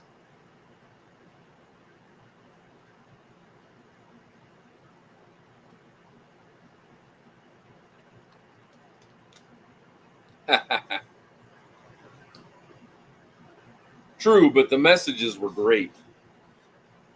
The persistence of the younger sister who knew she was meant to be married, basically knew she was meant to be married to Jerry Lewis's character. The older sister being the crush. Nowadays, if you watch that and you see a lot of kids, or I call them kids, 20s or younger, getting the wrong impression, going, you know, he's raising these kids, and he's obsessed with that girl. Well, it wasn't obsessed to a point where it's dangerous. It was more he couldn't get over her for the longest time. But then he stepped up and he did the right things absolutely by those kids. Now that's a message that needs to be shared. And the fact that society now, partially because there are political angles involved, is forget the kids, they're inconvenient, blah blah blah. And I'm like, that's a bunch of horse crap. I believe in children, and people are free to believe what they want to believe. My sister-in-law knows she would not be a good mother to an infant. She has told us she couldn't handle an infant, so she chose not to have kids. But she could adopt somebody at 4 years or older, and she'd be fine with them. She's an excellent person. She's a fantastic aunt to her brother's kids. She's an amazing individual. She's not a bad person. She just knows her limitations. She says, I really don't see being a good parent to a newborn. So I admire that, because instead of going, oh, all babies are bad, she recognizes their importance, which is, undisputable. And, kids don't have to be for you, but they're a gift. And our job is to protect them. So I'm just going to leave it at that. Everybody has their own ideas, and that's fine.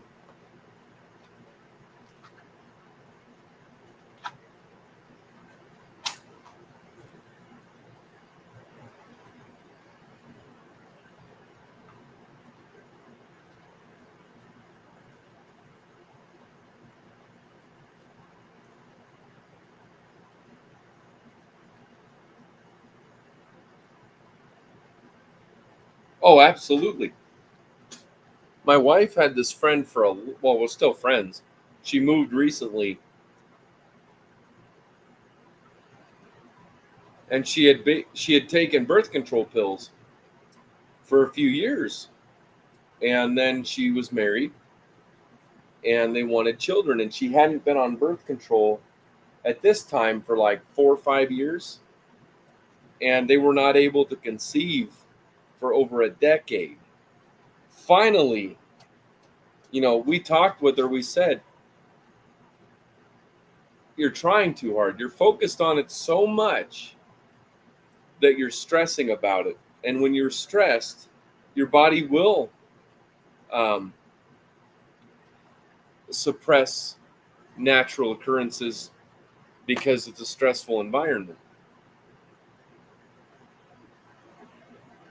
Sure enough, after we talked, a year later, she was pregnant.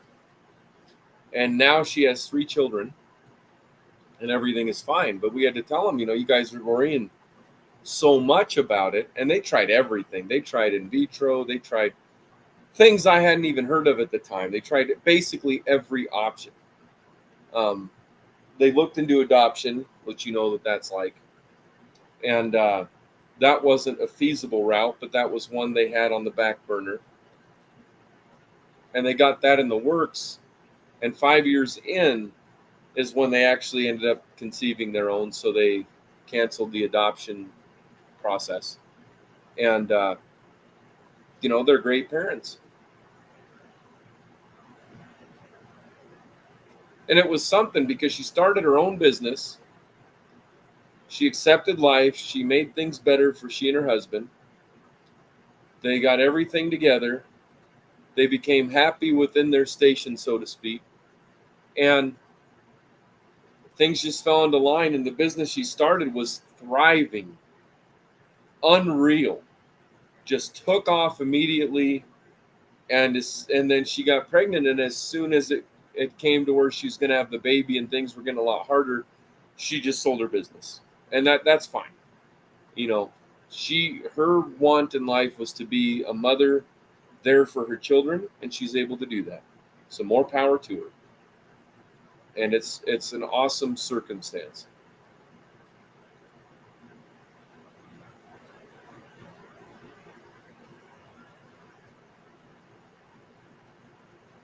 And I had a friend that was worried. She said,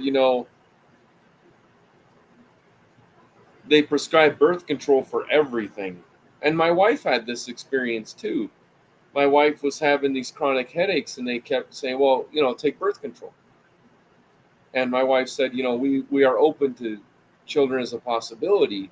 I don't want to take birth control. But they kept telling her birth control for the headaches. And then she had a point where she had inexplicable water weight. She was gaining fluid in her legs for a couple years. And so she took a water pill here and there, and it ended up going away. But they were prescribing birth control for that too. And she said, I'm just not going to do it. And, she exercised, she did yoga. I did therapy with her.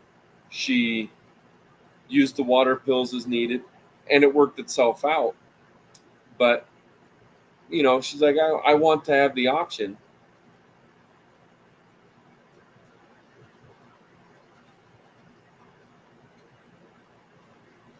And she did see somebody that was a bit of a kook, and the lady said, we should just get tubes tied and stuff like that. You don't need to worry about it. And she said, what business do you want to have? Well, why have a child? And my wife's like, because. So we switched doctors, which was right. She said, I'm done looking into it. She's like, if it happens, it's a gift. It's a gift. And I don't care. Well, I care a little bit, but how old you are. If something happens, whether it's by mistake or you're not in a good relationship, but there's a child involved, or you're maybe just not mature yet. But, if you happen to have a kid, your life changes, and it's supposed to. And there's no better time to grow up than when you find out you're going to be a parent. One of my other friends, our neighbor was his granddad before he passed. And he and I used to fix fence together. We fixed my dad's and his grandpa's. It was awesome. And I love the guy and his new wife, and their family is incredible. They've adopted, they've fostered, they've done everything. They've had their own. Wonderful people, house loaded with kids. And they're smiling every day. And what this guy went through, I'd say his first name is Brett. And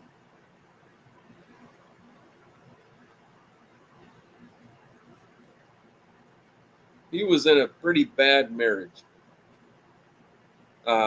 They got married, and his wife's personality changed, or I feel like her true colors came through, and she was just awful. And they had a child, and he was freaking out. He was anxious and not knowing what to do. And he said, it's too hard to handle being by her and her new boyfriend and trying to see my kid. And my dad he was a behavioral specialist and a mentor anyway. And he said, I don't know exactly all the words because he talked to him in confidence, but I do anticipate that most of the words came down to basically this: what are you going to do for the child? Your relationship with this girl is over aside from co-parenting. What are you going to do for the child? Focus on the kid. You got to play nice with his mother, but focus on the kid and his needs. It'll work itself out. He took to that like duck to water, and it has worked itself out. He co-parents well. He doesn't worry about how he feels about the spouse. That's all done with. He met this phenomenal woman that is an angel, a saint, everything rolled into a wonderful package of a human being. And that is exactly who he needed to be married to. And now they've got all these kids and they're happy and life is good. Now, that's despite him breaking his back, being in a bad accident, all sorts of things. But, it's not for everybody. But he just had to focus on the kid. And I'm happy being an uncle. I've got amazing nieces and nephews. It works for me. I'm okay with that. If things change and we're able to have kids, we'll have kids. If it happens, it happens. If not, we're okay with where we're at.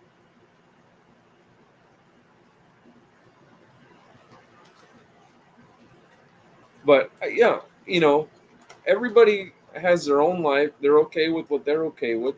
I'm not telling anybody how to do things. This is just, whoever needs to hear it, there you go. But take it with a grain of salt. I understand everybody's up for their own thing.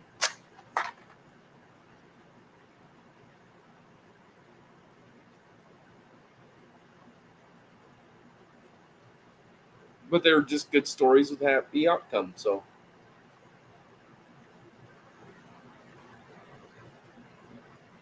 the hardest part is I know my brother-in-law with the bypass had wanted children and he couldn't have them anyway. So his wife not being comfortable with the newborn, it worked out for them. Great people. He said next year if you guys are this way, let us know because our other brother and sister-in-law that are a couple hours away from them have a daughter and they live by an awesome zoo, phenomenal zoo. And he said, if you guys are down this way next year, regardless of my health, I am going to the zoo with her. I really want to go. You guys are going to go, let me know. I will be there. He said, I may need, now a couple months later after his bypass and his health, how it is, he said, I may need pushed. And I said, brother, if I have to carry you, you are going to the zoo. You want to go to the zoo with your niece? You're going to go to the zoo with your niece. I don't give a shit. Pardon my language, but we're going to get you there.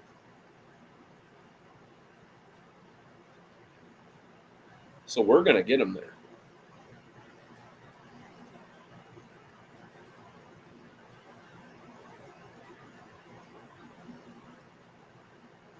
And for some people, families aren't a thing. They aren't in their cards, so to speak.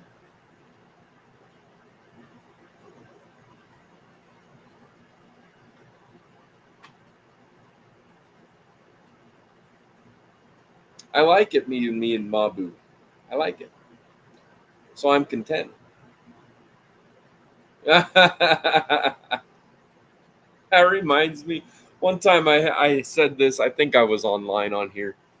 It was something like, or no, I told one of my friends, actually the guy that introduced myself and my wife, he said, one day he's like, dang man, you're up early, you're on a roll. And I'm like, hey, remember, you gotta get up early if I want to get out of bed, or something like that, like implying I can't get, if I don't wake up early, I'm never getting out of bed.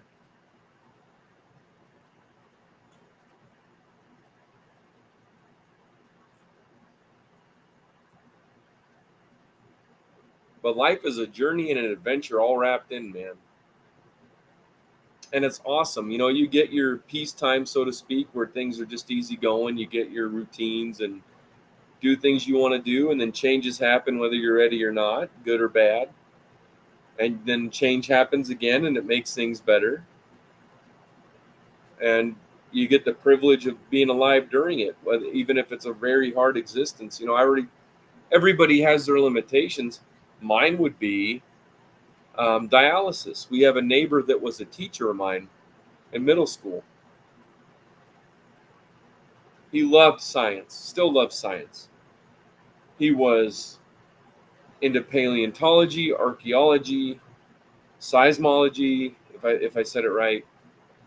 Um, Passionate for it with every cell in his body.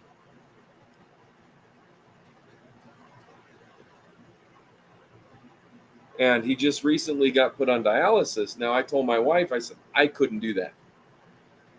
I said I would have to have a really good reason for going, because to keep going in life, because dialysis, I just don't think I could handle it. But if I were to look back and known what I was going to face from 10 years ago to now, I wouldn't know if I could do that, but here I am. And he's actually thriving with dialysis. He likes to socialize with people. He's been retired teaching for a long time. His health wasn't great, and he feels great. 3 times a week for 4 hours, he gets to BS with old nurse friends. You know, so for him, he likes it. It gets him a reason to get up. It gets him a reason to go to town and see people, and he feels better. So that's got to count for something.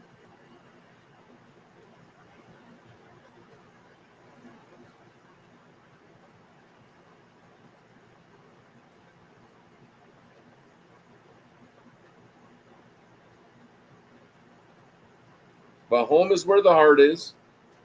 Right now, my home is here.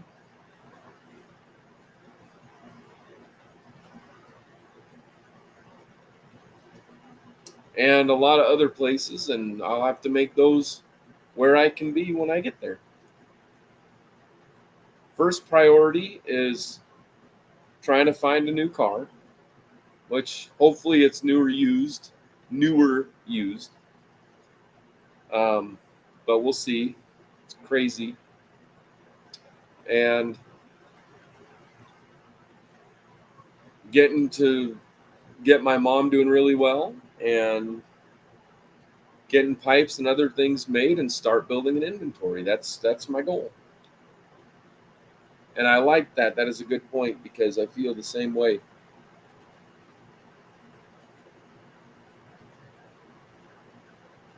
A happy marriage is awesome. Yes, snoring is evil. Oh my gosh. My mom has severe sleep apnea, and I stayed the night there once. I think my wife was with her dad, or took him out of town for the day or something. So I just stayed at my folks.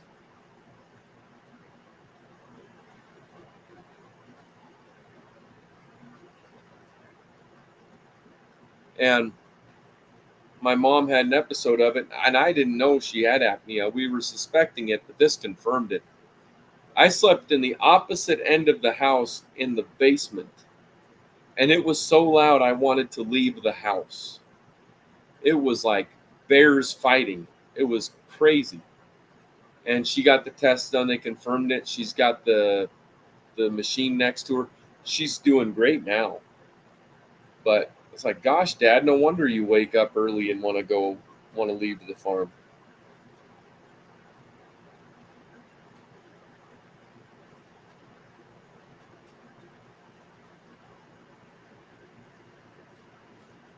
But my wife very rarely snores.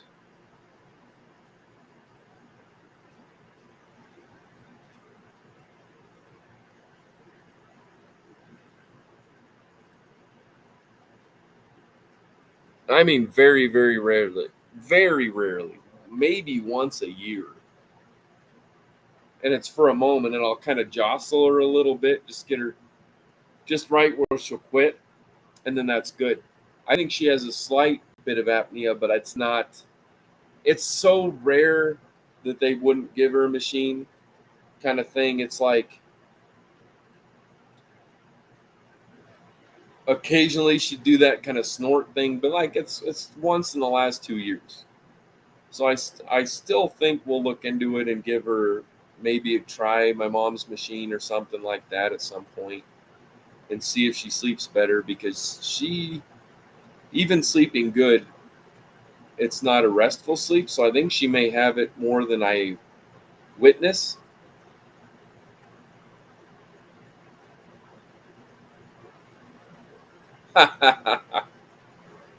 And I've snored. I never know I do, and then I hear about it.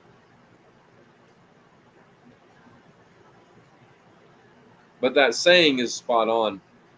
My dad always jokes. He's like, you know what they say? Because in the 70s, they always said, if you can't be with the one you love, love the one you're with, like that song.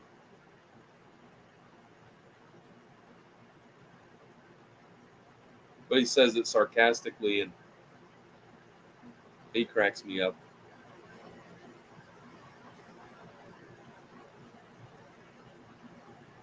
Whatever I put in this,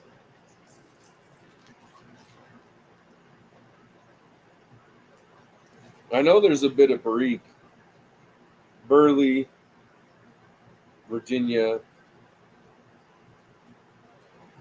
like a touch of Kentucky I can taste. Nice bold blend. It's like it's almost floral if you kind of smell it as you're piping away.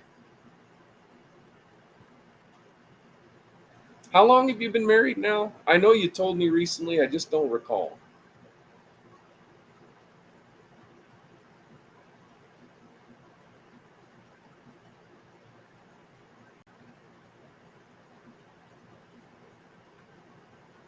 We've been 12 years, man.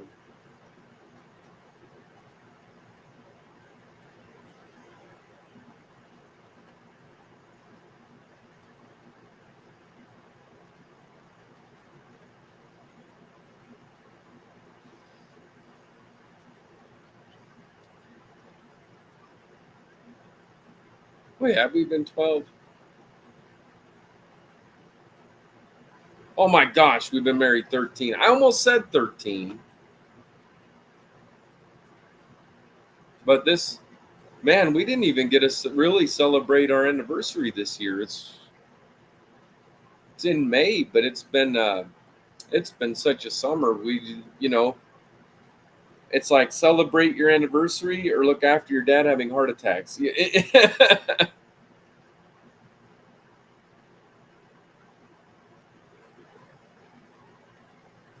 But I don't know nothing about nothing. Congratulations.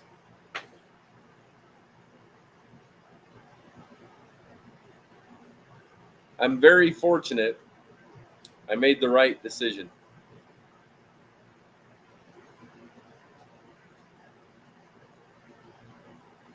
Of course, ours was doomed from the start, man. Right when we finally saw each other, we both said, we both knew, and I found this out later from her. We both had the same feeling that that's who I'm going to marry. Out of just crazy, just right out of nowhere, bam.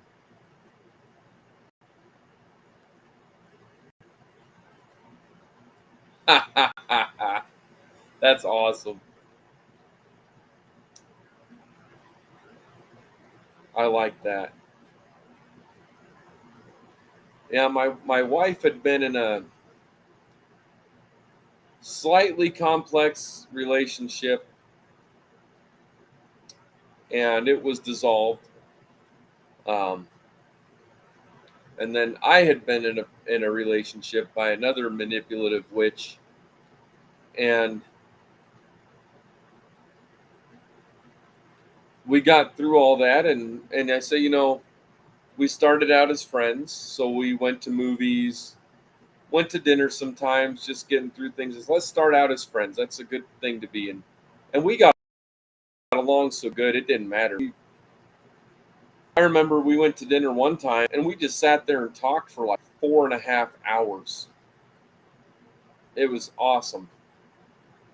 Always had the best times together, still do. And,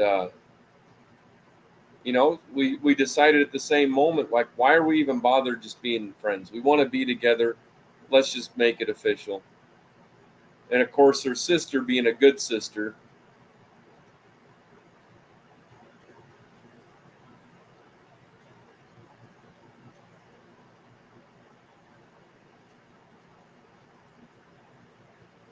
jumped her for having only been broken up a few weeks, and gave me her version of 20 questions was like 60 questions. But she asked, she asked me everything from if I were, basically implying if I could, like, trying to get an idea if I were a cockroach or a saint. So thank goodness I was like, got a little bit higher on the ladder to be closer to saint than cockroach. And she approved, but she asked me, and she liked I was straightforward. Her sisters always respected this. She said, at the end of it, she said, "What is your intention with my sister?" And I said, "To marry her and make her happy, as long as I can." And right there, you could just see the change, and it was like, okay. And then I got a hug, and that was that. And her sister's never. She's always sarcastic, dry sense of humor. People would think she's mean if you didn't know her, and she's never been one to do speeches at all, but she did a speech at our wedding. And then she topped my speech. I was like, how am I supposed to follow that?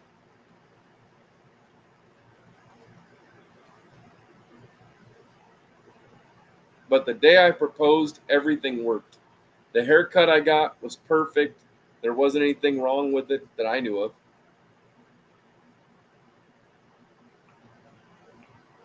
We used to have this restaurant here that was really fancy Italian, expensive, nice place. I took a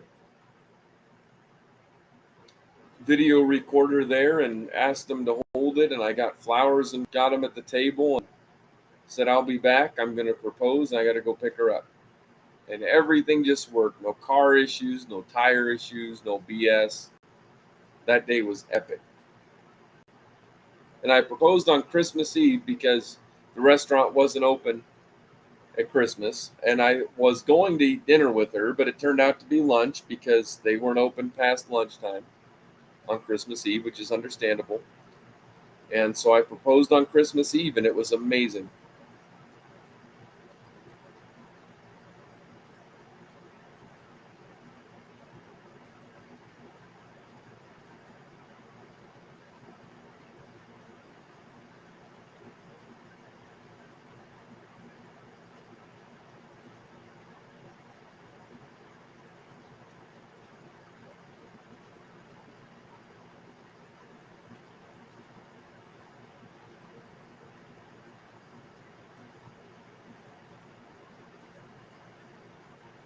I'm messaging Hunter. He's trying to find my live. It's not bringing it up for him, so he's making sure it left him subscribed.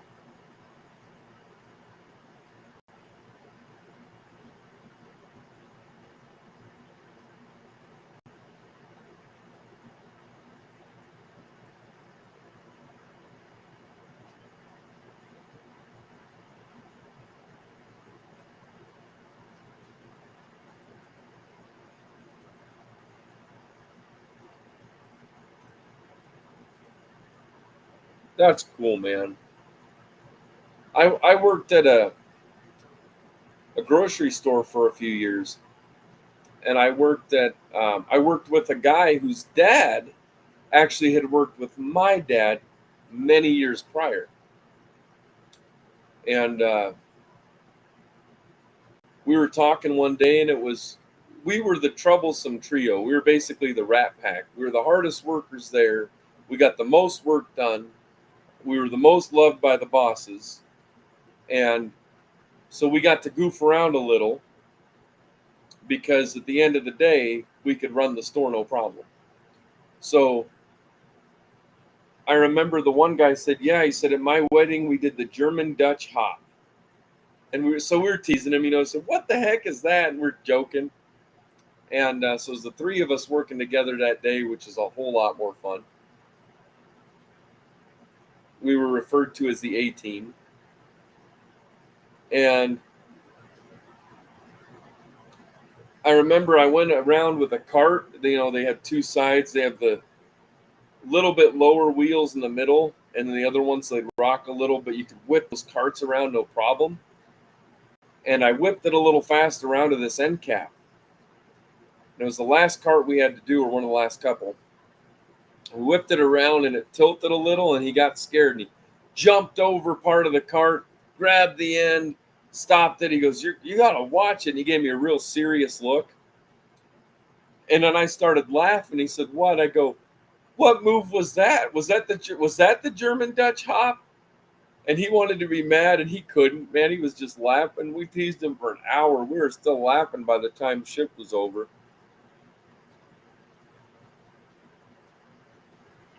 And the other guy I worked with had actually been friends with my brother years prior, and he used to come out and irrigate with us. So it was cool.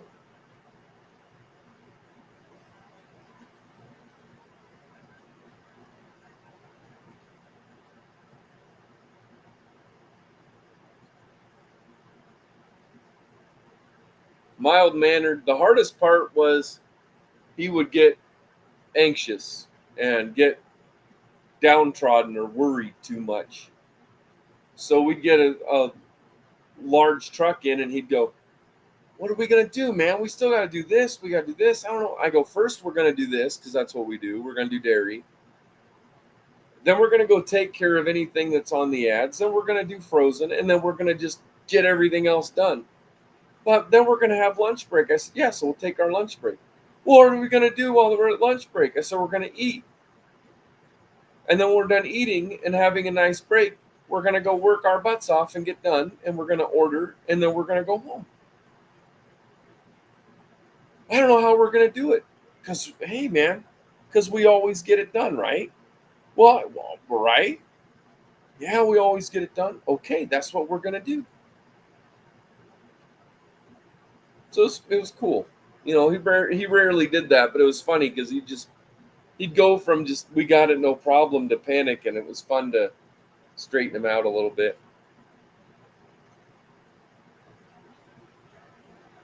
The Green Lantern has, in my opinion, kept his coolness the whole time.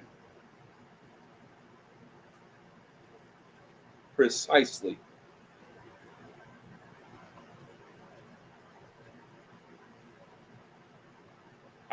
My brother was really, he got me into a lot of things. Pogs, if you ever remember that fad, and X-Men, and certain parts of Star Wars. There were a lot of things that I liked because he liked them, and then I ended up really liking them. So my favorite is Wolverine for X-Men, but I feel like they're just trying to ruin a lot of things that were good from my childhood, man.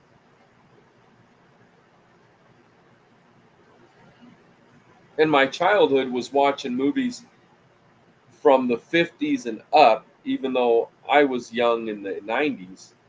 So my experiences for movies were good Disney movies, old fashioned Disney movies, like the one with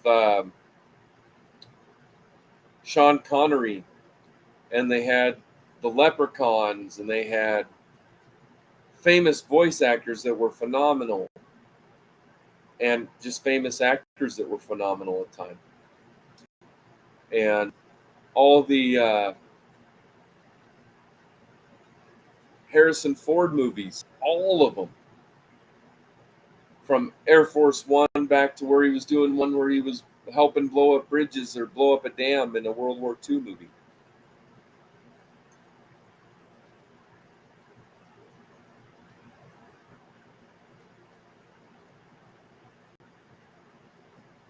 And my brother loved the Hulk.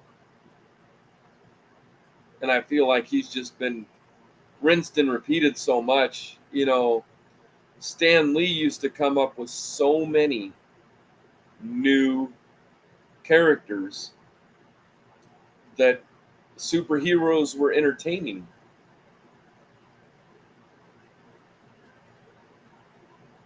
Oh, I love Batman. Don't get me wrong; he is my favorite as well. I have too many favorites to list one, but I loved Spider-Man when I was a kid.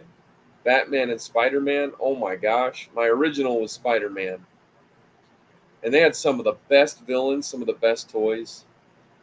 Batman did too, but Spider-Man was a blast.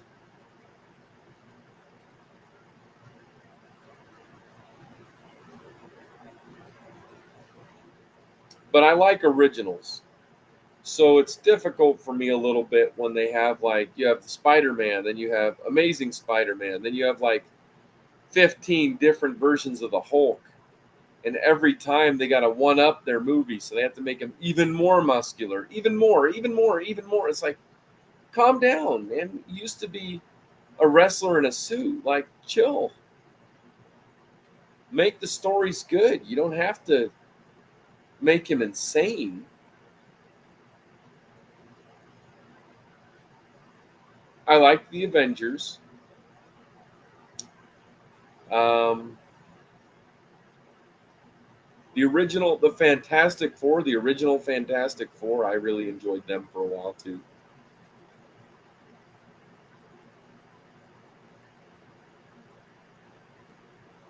I didn't get to get into comics as much as I wanted, but I really appreciated and enjoyed the ones I got to be part of. Um, yeah, I got too much I want to do that doesn't make money. No, I need to take a lot of time this fall and this winter. I need to really write some more. I've written children's books and not found a good publisher, and I really need to take my works to probably out of town and get a reputable publisher and get some books out. My brother-in-law that taught French has written and published some children's books, and they're awesome. They're entertaining for the parent, they're appropriate for the children, they're great, and I do want to get back into that. Um, yeah, so it's going to be a good, just a busy year. It's going to be a good busy fall, but I really want to get more into children's stuff. I want to get more into children's books, children's toys, and make it into something. Um, because I want that to be in my life. And you can't let things keep you from what you want to do to the point you miss out. I don't want to be in my 70s going, I wish when I was younger I would have done this. And I really need to follow through with those. And at the time other things came up because life does, but I need to stick to those and do them because I really enjoyed it. And I have hilarious illustrations. And and my problem is focus. I have one day every so many months I can really focus well on a book, and then I'm just mentally exhausted to the point that nothing else happens for a while.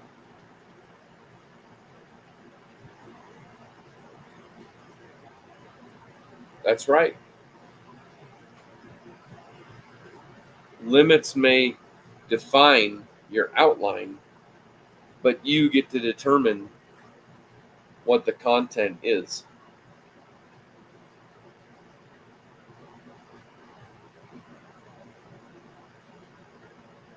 Well, I am done with this pipe for now. Before I load it and start another, I should go get something to eat because my stomach's growling. Usually I eat all the time and I don't have to worry about my stomach growling, but it's growling. So the good thing is if I'm having a sign that I'm actually getting an appetite, because that doesn't always happen, that I get notified, I really should take that as a message to go eat. So I'm going to go eat something and relax a little more and get some blocks lined up. And I think maybe Friday morning. If I'm having a good morning, I'll have time Friday to start on pipes. And so I'm going to plan on that and try to get enough rest, and hopefully it will all line up. And then I think what I'll do is while I'm at my mom's, in between doing therapy with her when she's just resting or whatever, then I can start drawing some more characters. I have a heck of a good start on character lists. And honestly, when you're going to come up, I'll give a quick advice to people who maybe want to get into writing of any kind or just the early starting. My advice would be, even though it's a lot of work, do the hard work first. Come up with the characters and their role. You can have fluid characters that change over time, but I try to keep that for the next books down the road, like a series. So then you have character development. But my advice would be make the characters, draw the characters. Remember, they don't have to look amazing. They have to suit that character. The looks are going to vary, especially if you draw them regularly. There are programs usable on computer. I need to get into those more, but I just like to do things by hand.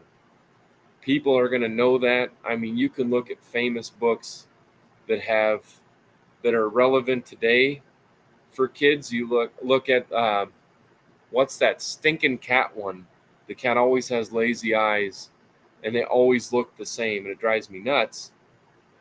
But my nephew loves them. And look at works by, I can't remember if Carl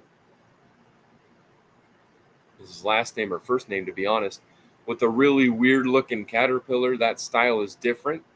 It's imperfect, but it's perfect for what he does. So I would say get the characters figured out, what their relationship is to the other characters or to just one other character, and forget them. Maybe they're loyal to that character and not much to do with the others, or have them in certain scenes. But figure out the characters and what they're for, and then decide what you want to write about, and then figure out their story and get through to the writing.